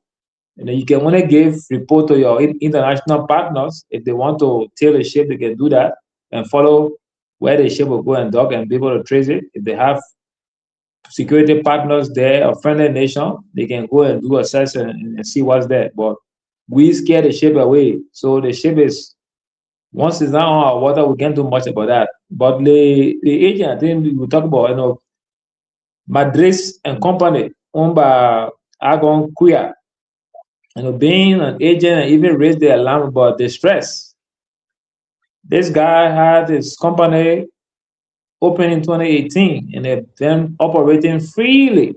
Now that he's being exposed that he's linked to drugs, who knows how protected he was under the past government? So these are the things that the guys are told the guy they need to honor to that drugs project because this government is doing good to fight the drugs. Let them honor to the drug project. Let them move on as a nation and fight this holistically and see how we can all nibble in the bud and move forward. But we can't be, like the gods are not to blame. So because the farm owner is slow to call the thief calling the farm owner thief. Now nowadays for road, these guys operated with freedom and protection. Now they have been exposed, and the president is clear on that agenda. So we all trust the government. We want to do both, and we just want to see more happening. But our security, we are vulnerable as a nation in terms of security. The security is now well funded, and if you look at the budget of the security, you look at other areas. Even our lawmakers, you put all the security budget together. Our lawmakers make more money than the security apparatus. So that tells you that we stay joking as a nation. Thank you, Thank you. Thank you, Fubi. So I will now move to Honorable Yeke Koluba. What are your sources telling you? The man with only him the sources can speak to. What are your sources telling you about this ship we're hearing that is closer to taboo and very soon it will be out of Liberian waters? What are they saying in the intelligence arena? Have we made calls to the people from Cote d'Ivoire to let them know that if that ship enters your water and you have a capacity, try and seize it for us? What are you hearing? Or the ship coming, whatever you came to do? You saw the video from Spoon where the fishermen explained that for weeks they had gone toward that ship. The pictures that you saw were not pictures taken by Coast Guard. Those pictures were taken by fishermen, and we spoke to them. They said they boarded the ship. The crew informed them that they're from Georgia. And when they reported to their people back in Monrovia and Robertsport, they were told that the government is aware. Those were their words of the ship. Now the government started going after the ship on Sunday. What are you hearing? How vulnerable are we? How misplaced have we been when it comes to our own security to have improved? We get helicopters instead of pulling in the air for us to have a clear area view to say, okay, the ship so we're not able. What does this say to us, Honorable Koluba? You've been in the house, and how did you advocate for an improvement in our defense budget as well when you were there? So, Damo, what Joseph Boakai won, that what the whole government giving him, what are the judiciary system or the legislators, they are all giving him what he wants. So, in the communication I was reading about that ship, they said they got Davos on board, right? I think I overheard you talking about in the communication they got Davos on board. Where Joseph Boakai then was keeping the trust on the Rafi Highway, they arrested Davin Suit. So the point not wrong. They had Davos to bring the cocaine in the country with the knowledge of Joseph Boakai. Joseph Boakai, no, that ship is going nowhere. That ship will not enter Ivory Coast. It will be on the waters until they come back for the cocaine that Joseph Boakai did not burn. They didn't burn the cocaine. The money Joseph Boakai was supposed to take to revamp the security setup, he took it to go bury home in Foya. 10 millions. He took the drugs money was given. But because we don't want to upgrade the security system, he took the money when he buried home in Foya. That drugs money. Look, Joseph Boakai need to tell the Lebron people what's going on with the trust business and they place that Guinea air. Until he can do that, the country, Damon, from our source, from our information, the drugs that they never arrested, more than the one they have arrested. Watch and see. Watch and see, Damon. Last ship not going to Ivory Coast, it's not going nowhere. It will be right around here until they come back for the drug because the cartel, Joseph Boakai partner, then say they want the drugs. Joseph Boakai is a partner to the people. You think he know what's going on? They don't want to inform the people to carry the ship far up. They don't want, you think the government not knew that ship was in the Lebron water? Joseph Boakai knew because the citizen blow alarm. That he said, tell the post, you're go far or small. You're go far or small. I want Joseph Boakai told the people to do. The point going nowhere, Damo. The people beyond the international water right around here until they come back for the draws. Joseph Boakai get it, put the draws. They carry he partnered in the draws. They carry it. That's all the people are around for. You think Joseph Boakai know? The people got Davos. The communication said Davos. When they went to go take the draws, when the international people got involved, they want to go take the draws from where Joseph Boakai told his security people to carry it. They took Davos suit from there.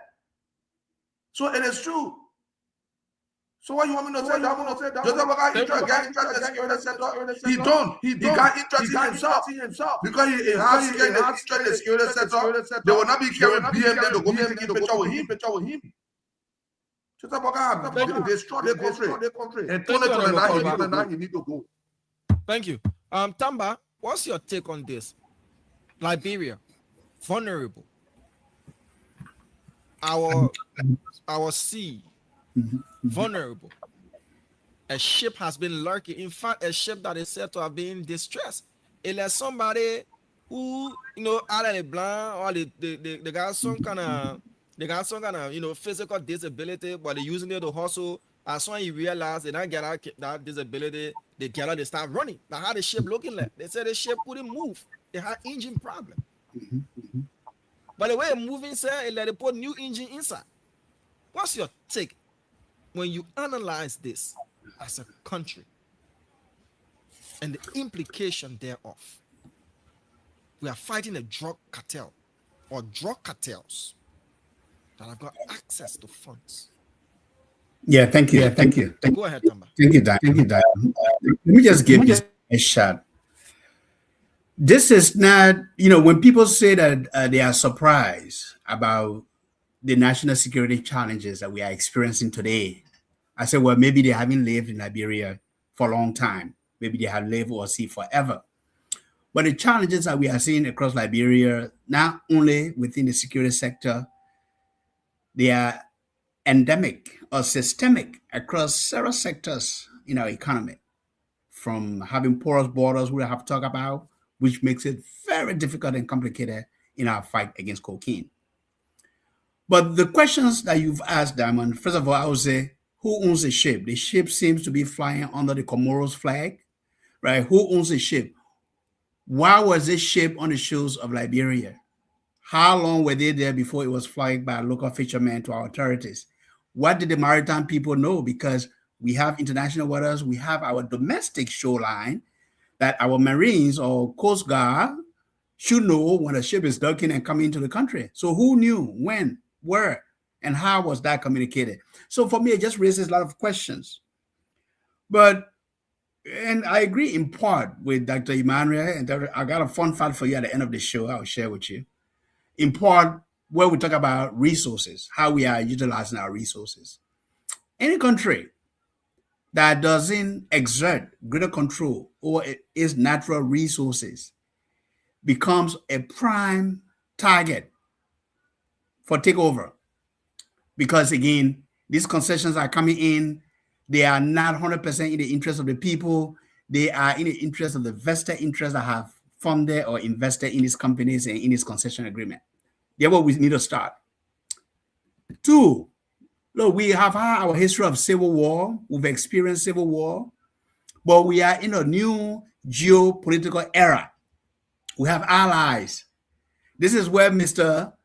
Speak Good English will make the move, to reach out to our allies, like the United States and others, to say, okay, how can we, if there's a rapid response, how can we get the capacity reinforcement to be able to get on board this ship?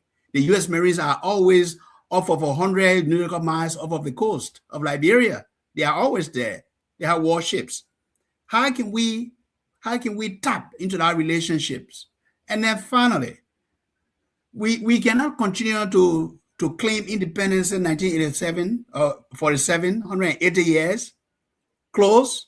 We celebrate our 179 years this year. We're heading to 180. And still continue to pretend like, oh, we live in our father's house, but we are grown up. Well, you can't eat your cake and have it. So it is time that we step up as a nation in our country. And it's not only just this leadership. It has been since time immemorial. We need to invest in our security and most important critical sectors. We need to, in fact, grow our security sector, probably raise a 10,000 or 20,000 army and Coast Guard. Invest in training, invest in equipment, invest in manning our borders from the sea to the forest in Banjama, in Ziama, in Nimba, across Grand Jide. Our borders are too porous. Look, we have work to do, my people. And this government alone, this president may not be able to do all of it this year or in the next 3 years. But we got work to do. We have to get to work. This is now that we have to get together and begin to strategize. How can we think about putting the country first and not just worry about the next election? It should be about the next generation. Thank you, Dama. Thank you, Dama. Thank you so much, Tamba. I mentioned the issue about helicopter. And then as we approach 2029, the way the whole ship, we see helicopter. Will we be seeing helicopters in 2029 for campaign purposes? It's possible. We couldn't hire helicopters to say, you know what, this is a serious thing. Let's put 1 or 2 choppers in the air and scan this perimeter, this area where this ship is said to be, and see where it is. But campaign time, we will provide helicopters. Conor Gray, and careful, close us on this, and then we'll go to our closing rounds. You work in the security sector. For a country of ours, what does this say? What kind of risks? What has that ship done that we don't know about? The fishermen said they saw a pipe going from the ship and not the anchor. They saw a pipe going from the ship down into the ocean. Whether that was an oxygen line for whoever it is that was swimming under and upper, whether that was an RV line for whatever vehicle that was going under to go and do whatever. They said that you could see oil spilling around. What does this say to us? Mr. Slender, let me give you a little tip. Back, there was a very experienced jiu-jitsu fighter could fight, like Kung Fu.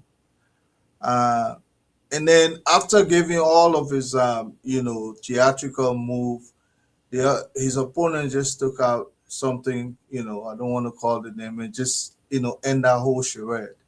That's how it is. Our army is empty. Our national defense is a near calamity. Don't forget, the malice against the political order of the day that brought the war, aside from Mr. Doe, who tried to, in fact, equip and expand our military, maybe the next person naturally that should have done that would be Mr. Taylor. But that malice against that old army, against a certain political order, deliberately kept the army near calamity where it is right now. The intention was not to even reach 2,000 manpower. And it still exists today. They don't want to see the army at a 2,000 man strength because they say, oh, you only need a small peacekeeping force that will go there and go man the peace. You can man the peace at home. What's the essence of you talking going abroad to go mind someone else's peace? But that's the intention. It's a political spillover that is affecting the military today. And let me tell you something. I think go back and look at this. I think it was Madame Salif who sold our access to international water from 45 nautical mile, I think, to 10. But just do that research. You are a very experienced person in that area. We don't even have access beyond 10 nautical mile. Could be wrong. That's why you see people can come us. I wonder how that even happened.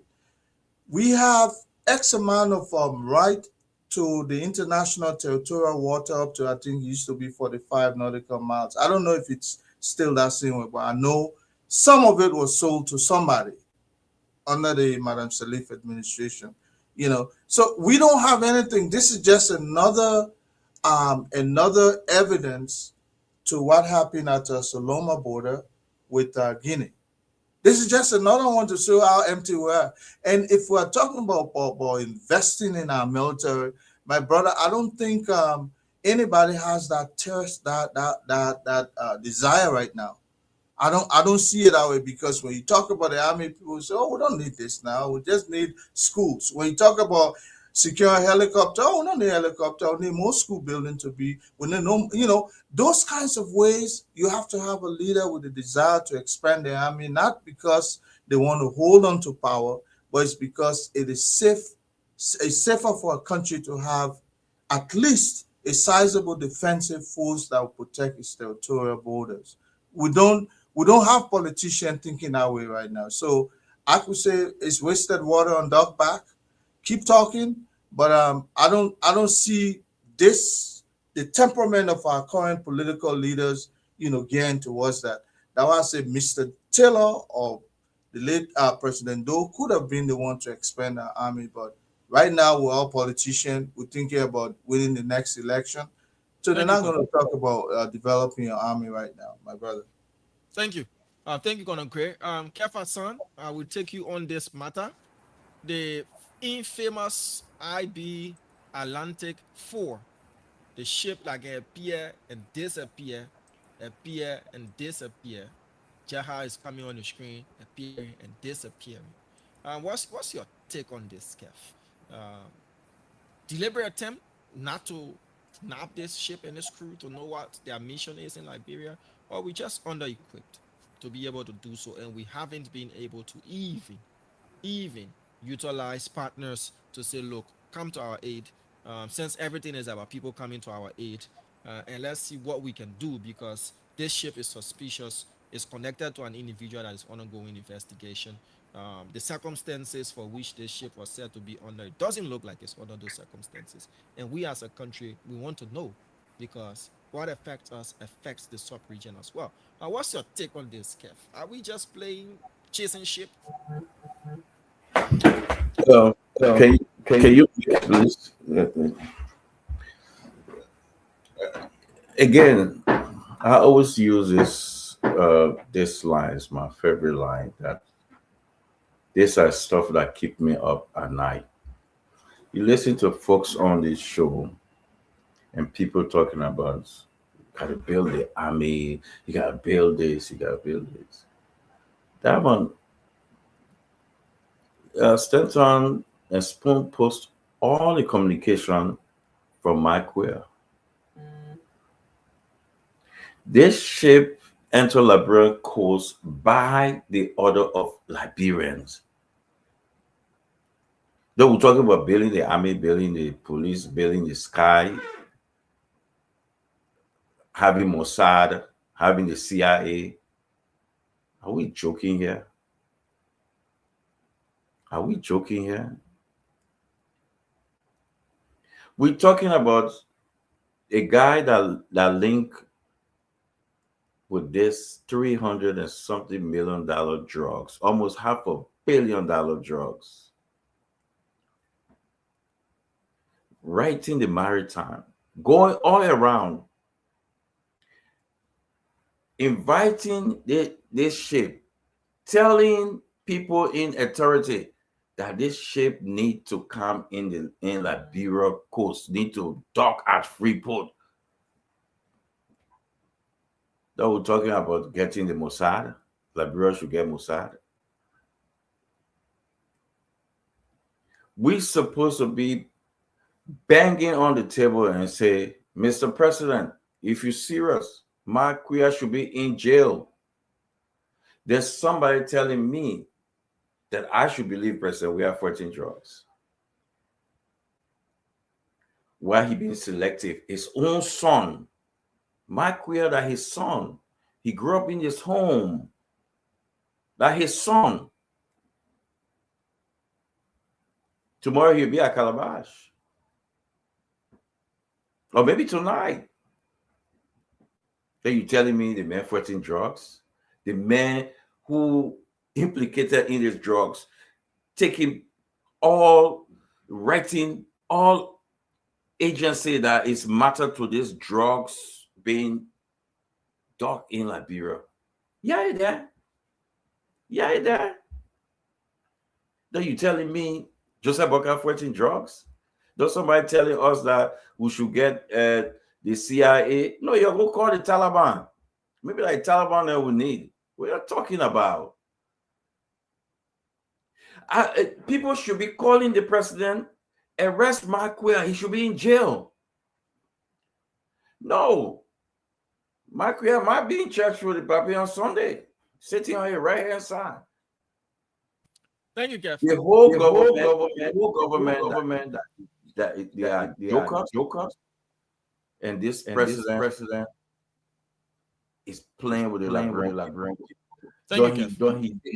Lastly, using his surrogates, the cocaine surrogates to the stock rubbish. Thank you, Kev. So, folks, it's been a great show, but everything that has a start definitely must come to an end. Like the chase behind the mysterious ship. You know that ship, the way it's moving, it reminds me of Jack Sparrow. What's the Pirates of the Caribbean? But this one is the RV4 of Liberia.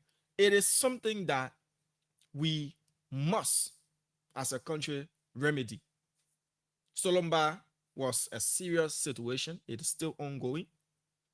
Though the president expressed optimism that it will be resolved. But now we have a ship that locals complained during a period of serious drug bust. Days after a video was released of people threatening the peace and security of our country. And then we get reports of a vessel lingering in our waters. A vessel reportedly for fishermen in and out of Sierra Leone. The fishermen said the vessel will go to Sierra Leone, sir, then come back to Liberia, sir. The vessel will go and come. And today we cannot get that vessel. But we'll keep some for tomorrow. A lot of things happening in the country. We've got information again that the EPS is reportedly being emptied. That will be discussed on tomorrow. According to what we've gathered, the Liberia Electricity Corporation, LEC, put out vacancy for security officers. And over 95% of those who applied to be LEC security came from the EPS, reportedly, because of low wages. So people that were trained to be presidential guards, to protect VIPs, they learn a lot of techniques, close quarter combats and the rest. They are opting to leave the EPS to go and work as LEC security because LEC pays more. That story we're investigating. We'll talk about that more tomorrow. There is also another story that is brewing from Lesjes of alleged single sourcing, manipulation in purchases, and a whole lot of other things happening. We are getting the information again. We'll touch on those tomorrow, plus many other topics that we have to discuss. But if people who are trained as EPS agents would now opt to go and work as security guards as a public utility company because of higher wages, that is alarming. So, folks, we'll begin with you, Fadiga, to give us your closing. Fubi will follow because now are closing. From there, Dr. George, and then Tamba, and subsequently, the corner will take us home for tonight. Fadiga, all of what we've discussed. It was a good show today. Yeah, a lot of good things were discussed, but before I close, I'm reminded by the statement of the president today. And he says something profound. He said, to those who seek to bring illegal drugs into Liberia to destroy the lives of young people, let them hear me today. He said to those who believe that you can use, that Liberia can be used as a transit point for international trafficking, to those who believe that their position, influence, wealth, and authority place them beyond the reach of justice, open your ears and hear me well. We will identify you, we will pursue you, we will find you, and we will deal with you in accordance with the law. Those were not just words. Those words have been matched by action. Few days ago, few weeks ago, several high-profile individuals have been arrested. Further, to quote, some of them have been dismissed. That is unprecedented. The naysayer that come on here in their regime, 6 years, nobody was ever arrested or prosecuted. The statistics are there. More people were convicted. More people were sentenced to jail in this administration. 2 times the amount that were even arrested or convicted during the last administration. Yes, drugs did not come during the last administration, but it got worse. It was a means of economic sustenance. Those ghettos had the CDC regalia badge as a means of identification so that they cannot be touched. We'll not forget about history. Why is this true that this government now, it is this government responsibility to put an end to that, and that is what is being done. The reason the cartel are getting on the edge is because they are being fought. The cartel get violent when people are actually going after them. But the last few years, they had an open door policy where nobody was going after them. So they had a free movement. The names are there. We know what went on in this country. So people shouldn't come on here and come to politicize this thing. They should leave us, let us clean the mess that they created. They turn our country into Kushdom, where they dump Kush and other drugs to our people. I see you come back. Don't go hard, come back. Come back.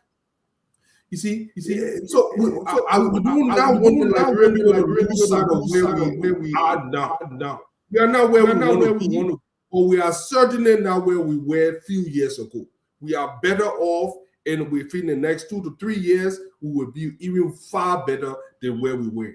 But don't come lecture about drugs. You guys created an environment for trafficking people, and we are trying to clean it up. Thank you. Pubi, what are you cleaning up as you closing? But the guy said the UP government is cleaning up the mess that Kev and his CDC created. What's your closing on this, Mr. Henrys?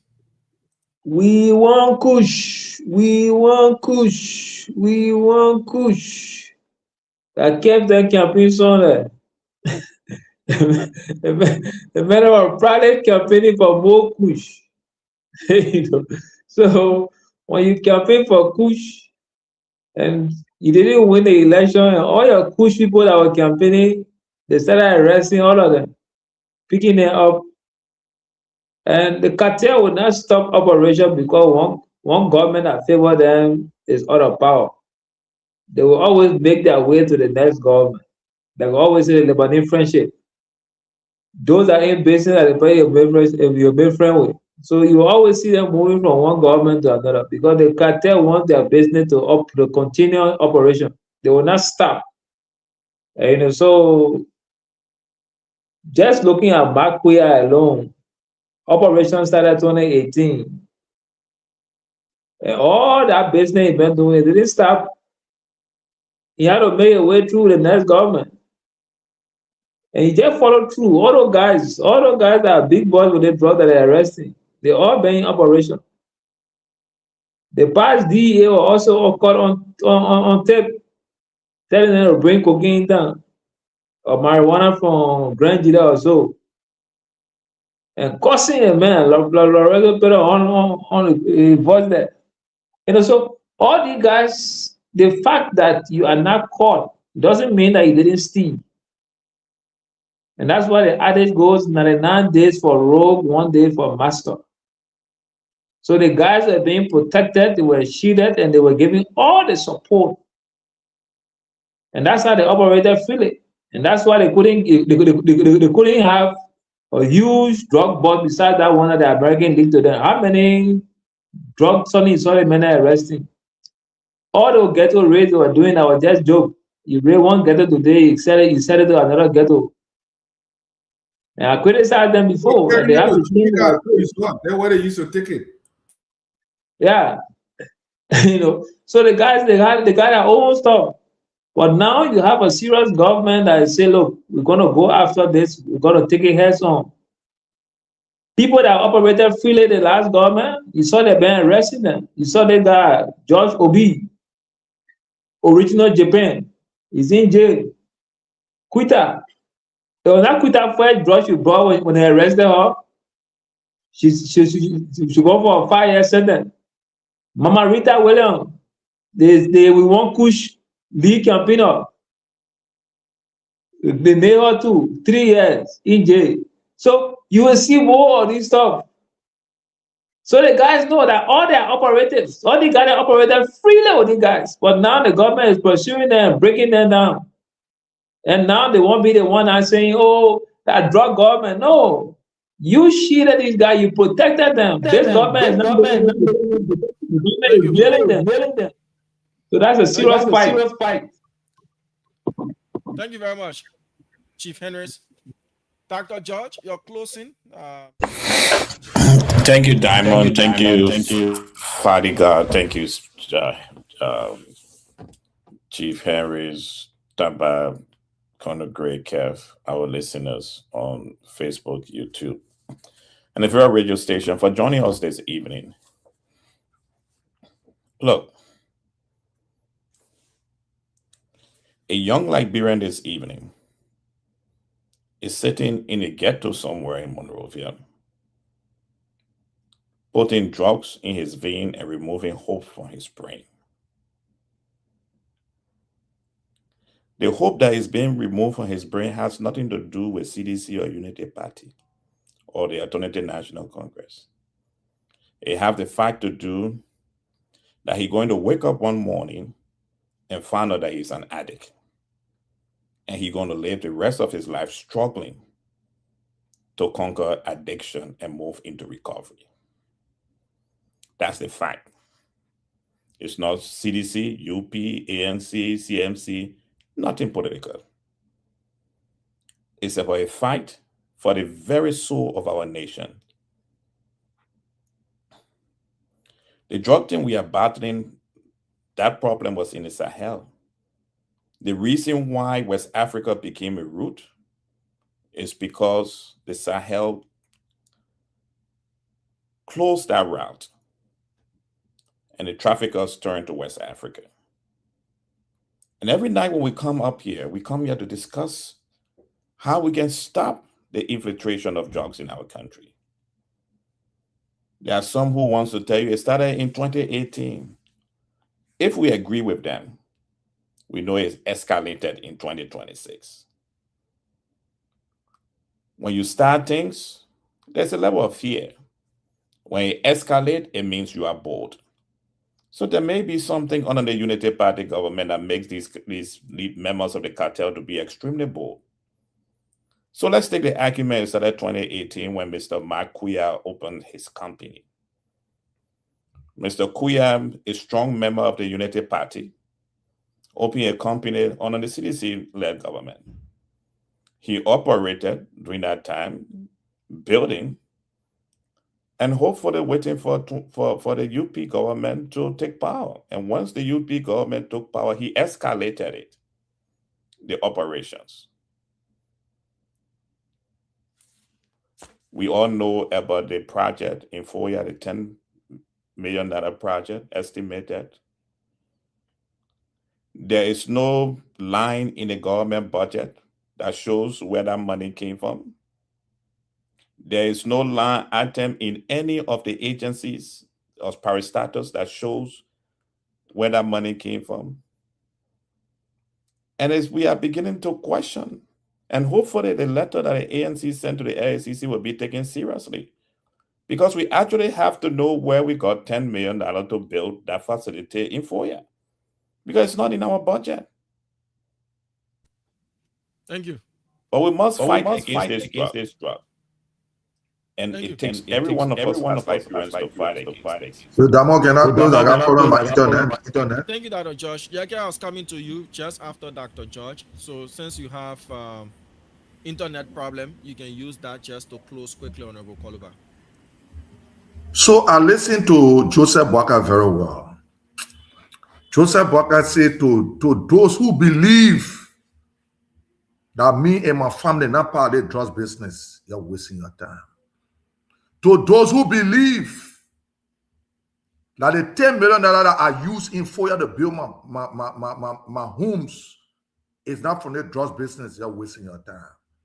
To those who believe that ship had left the Liberia water, you're wasting your time. To those who believe that I have burned the drugs, the cocaine, you're wasting your time. To those who believe that drugs will start coming in the country under my regime, you're wasting your time. Liberian people, Mr. Boakai made a promise to me. He must fulfill the promise he made to me. Joseph Boakai is the most senior drugs cartel in this country. It is under his regime that we are seeing the number of drugs in the street. Say that when people selling grumpy in the wheeler. I don't want you to take Joseph Boakai seriously. Joseph Boakai has become an embarrassment to himself. Joseph Boakai has become an embarrassment to the country. And Joseph Boakai has failed himself politically. And he will be defeated aggressively 2029 politically. Let me say thank you to my supporters, to the people of Liberia, the people of District number 10 for making me who I am, for making District number 10 the most popular district ever in the history of this country and the most recognized district ever in the history of Liberia. Thank you and God bless everybody. Kev, deal with the people for me. Thank you. Thank you, Honorable Koluba. His internet was stable until he finished, and then it started getting problem. Interesting internet. So let's go to Tamba. Tamba gave us your closing from Tamba to Conor Gray, and then Kefigo. You can take us home. Thank you. Tamba, let's hear you out, please. Thank you, Diamond. My closing is not going to be on personality, hopefully. Diamond, I would love to make a public service announcement at the end of the show. Before the end of the show, I'll send you something to your WhatsApp, please. 30 seconds. One announcement at 50, that network charges. Okay, no problem. I'll contribute. Where we are today in a war against illicit drugs and cocaine in our society, we are being challenged as a nation. And this is something we have to recognize. This is something the government have to acknowledge and recognize. But we would not turn over and let the cartels come and take over our country. It would not happen. Not in this day and age, not on our watch. As Liberians, today I want to applaud President Joseph Numa Boakai for the commissioning of dozens of new judges and marshals in our court system. And I want to congratulate every one of them. The judiciary in our country holds the key to ending the culture of impunity, dealing with illicit drugs, and ensuring that people pay for their crimes. When you have a country that is on the rise, the rule of law must become the pillar upon which we will rise and fall. And we trust that this government is doing the right thing. Our proposals and recommendations, because I love to talk about solution-based politics as much as we want to criticize. The opposition must continue to be opposition to hold government feet to the fire. But the opposition cannot wish. Tama, 1 minute. But this government is failed. Tama, sorry for interrupting you. Padiga, and you can just, after Tamba, please make sure Conor Gray closes, and then Kev, I have to take care of something in the office here, please. Okay. All right. Thank you, Dama. It's always good to have a vibrant opposition, but to be wishy-washy to say we want to see higher people in government arrested and prosecuted, it must be based on facts, not on speculation. It is why we urge this government to follow the money, to continue to investigate. We also urge this government to strengthen this joint security by thinking of a special task force. I'm not saying outsource this investigation to international people, but a special task force that report directly to the president, embedded with members of the DEA of the U.S. who have volunteered, who have come in the country to help lead this investigation. And that task force will report directly to the president with command from the president, with orders from the president to act and pursue these cartels, wherever they may be.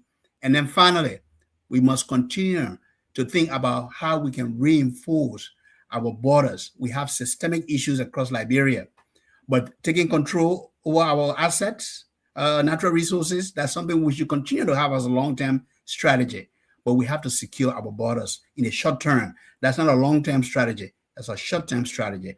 Because when we control the borders, we control the inflow of illicit drugs and cocaine and kush in our society, and we can be sure of winning the war against drugs in Liberia. I want to thank you all for the show tonight. It's been a good show, gentlemen. Thank you. All right, gentlemen. A family friend, Miata Campbell, is celebrating her birthday. Happy birthday, Miata.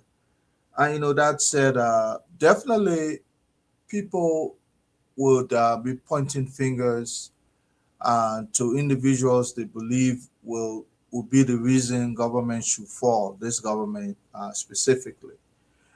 I think Egon Kuyev, that is his name, probably forgot the regime in which he's operating today. It's not the yesterday's regime. So he should have been the last person to make that call about a distress call about a ship when he has been sort of excluded from government because they believe he has a longer hands into this drug cartel situation. So he should have been the last person. Whether or not the state were going to go to the aid of that ship, but once he made that call, he raised suspicion. And I believe he's nobody that will exclude the investigation. Whether he sits at the bosom of the president, that's not what it is. People would love to make it that way. But I believe if he's a key suspect and if they have evidence, he's going to be brought to justice, clearly. And what I can tell you is that I still see some seriousness in the eyes of the president when he makes certain statements. Look, whether or not people try to dissuade you from saying what your gutsy feeling tells you, that's their own prerogative, because that's how people are. They will try to paint your point of view ugly because we have a dominant factor in us that, as we say, what we think is what others should be thinking. Only erratic people would think that way. But what I can say is this. I come here and listen to somebody like, the former lawmaker, Yeke. I question myself every day, why should I be on the same platform with somebody who has absolutely nothing to offer? But you know what? That's how I play this game for him to be elected. If such an insignificant person can be elected in a District 10 that is so wanting in terms of development, you bring somebody of that nature to lead you. He has played people against each other. When it's Mr. Weir, he goes against Mr. Weir. When President Barker comes in, he goes against President Barker. That's how he magnifies his base so that he can win the next election. But I think it's becoming, archaic to even think that way because, number one, he has lost the fight. He's no longer there. So Pablo is trying to rally people, my supporter. You got no supporter. This government will deliver as promised, and we'll look forward to the next drug bust. Whether or not it's going to be the topic of the day, but kudos this government for the fact that they are bringing things out. Others will have swept it under the rug because they won't win the next election. But President Barker is pushing for it. We'll bring the drug cartel to an end eventually. Mr. Thank you, Colonel Gray. So with that being said, we all have done our closing. Tamba, you asked that I put these pictures up. I wouldn't miss an opportunity for the network to make some money. So even if I had forgotten the dollar sign coming in my album, Thank you. Thank you. So, thank you so much. All right. So, as you all know, when I'm in New York, that's where I call second home. So this last Saturday, August 1st, the Staten Island Liberian Community Association conducted their election, and Team Abednego Mayon won as the new president of the Staten Island Liberian Community Association with his team, as you can see them there. This is a brand new group. I think Mr. Mayon has ran for 3 times, and this is the first time that he won as president of the community. So I just want to take this time to congratulate them because the community came together and it won by over 60% of the vote, which was pretty good. I think 65%. As compared to his opponent, it was a pretty good election. The community showed out, they show unity, and we want to congratulate them.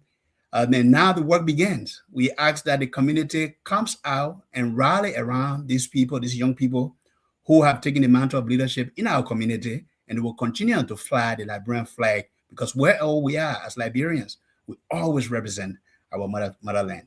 Congratulations to Team Mayon. Thank you so much, Diamond. But Tamba, who names their son Abednego, man? Yeah, he's the president. He's the president-elect, Abednego Mayon. He's the president-elect of the community. I hope to see Nebuchadnezzar. Yeah, those are old names for the Bible. That's so true. All right, guys, thank you. Thank you for your time. It's been good. We had a good program. We'll be back tomorrow. People have been texting and asking, where is the CEO? Where is the CEO? The CEO is good. He's okay. He will definitely be on the program.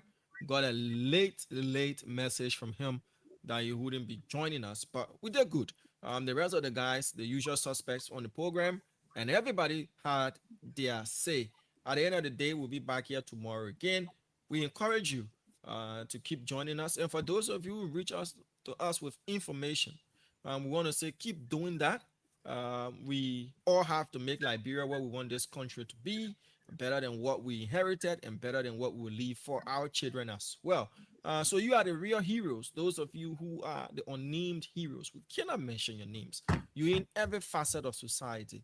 We say thank you for what you do. Like the information that we're getting now about the LEC recruitment, reportedly 95% of those who apply to be security officers for LEC coming from the EPS.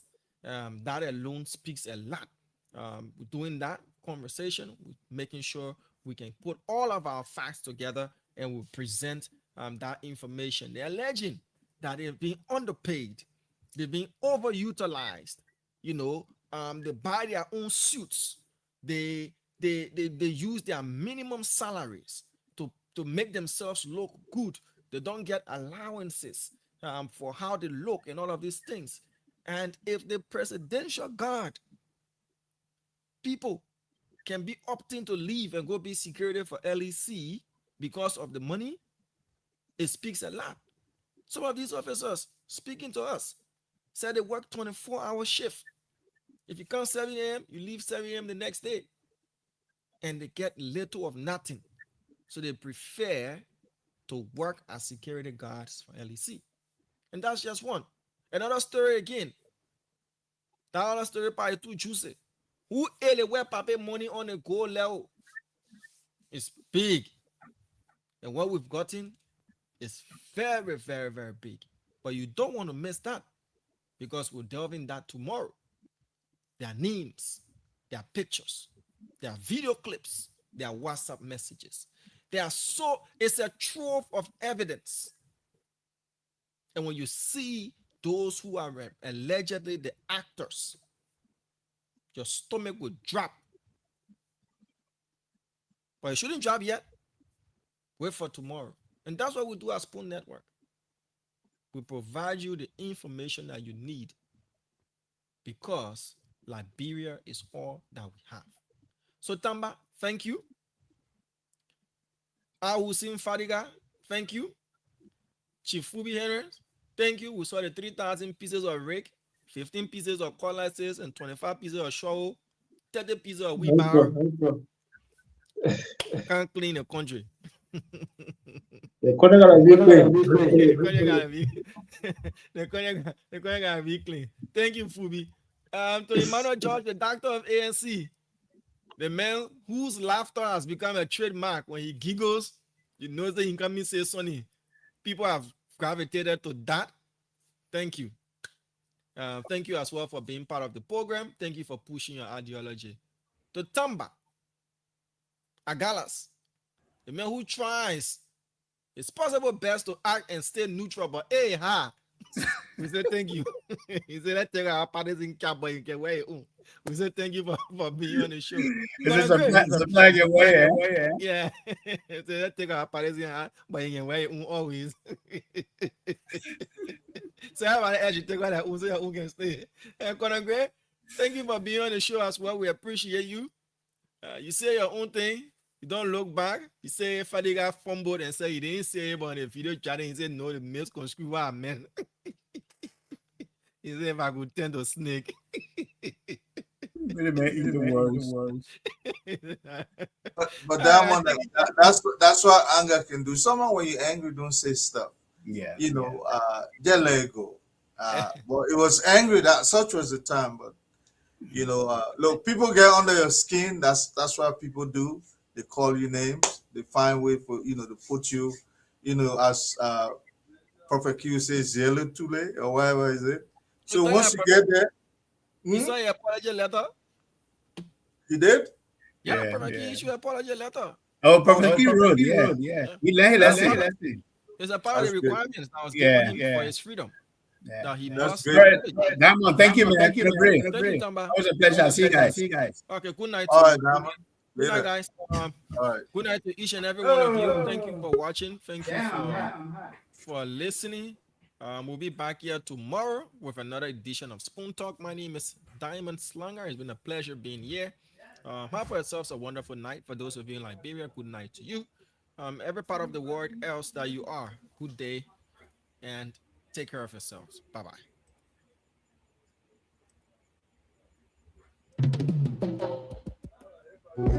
Yes, I, a special one from the CEO, stand coming with the spoon, and your boy, right at the south.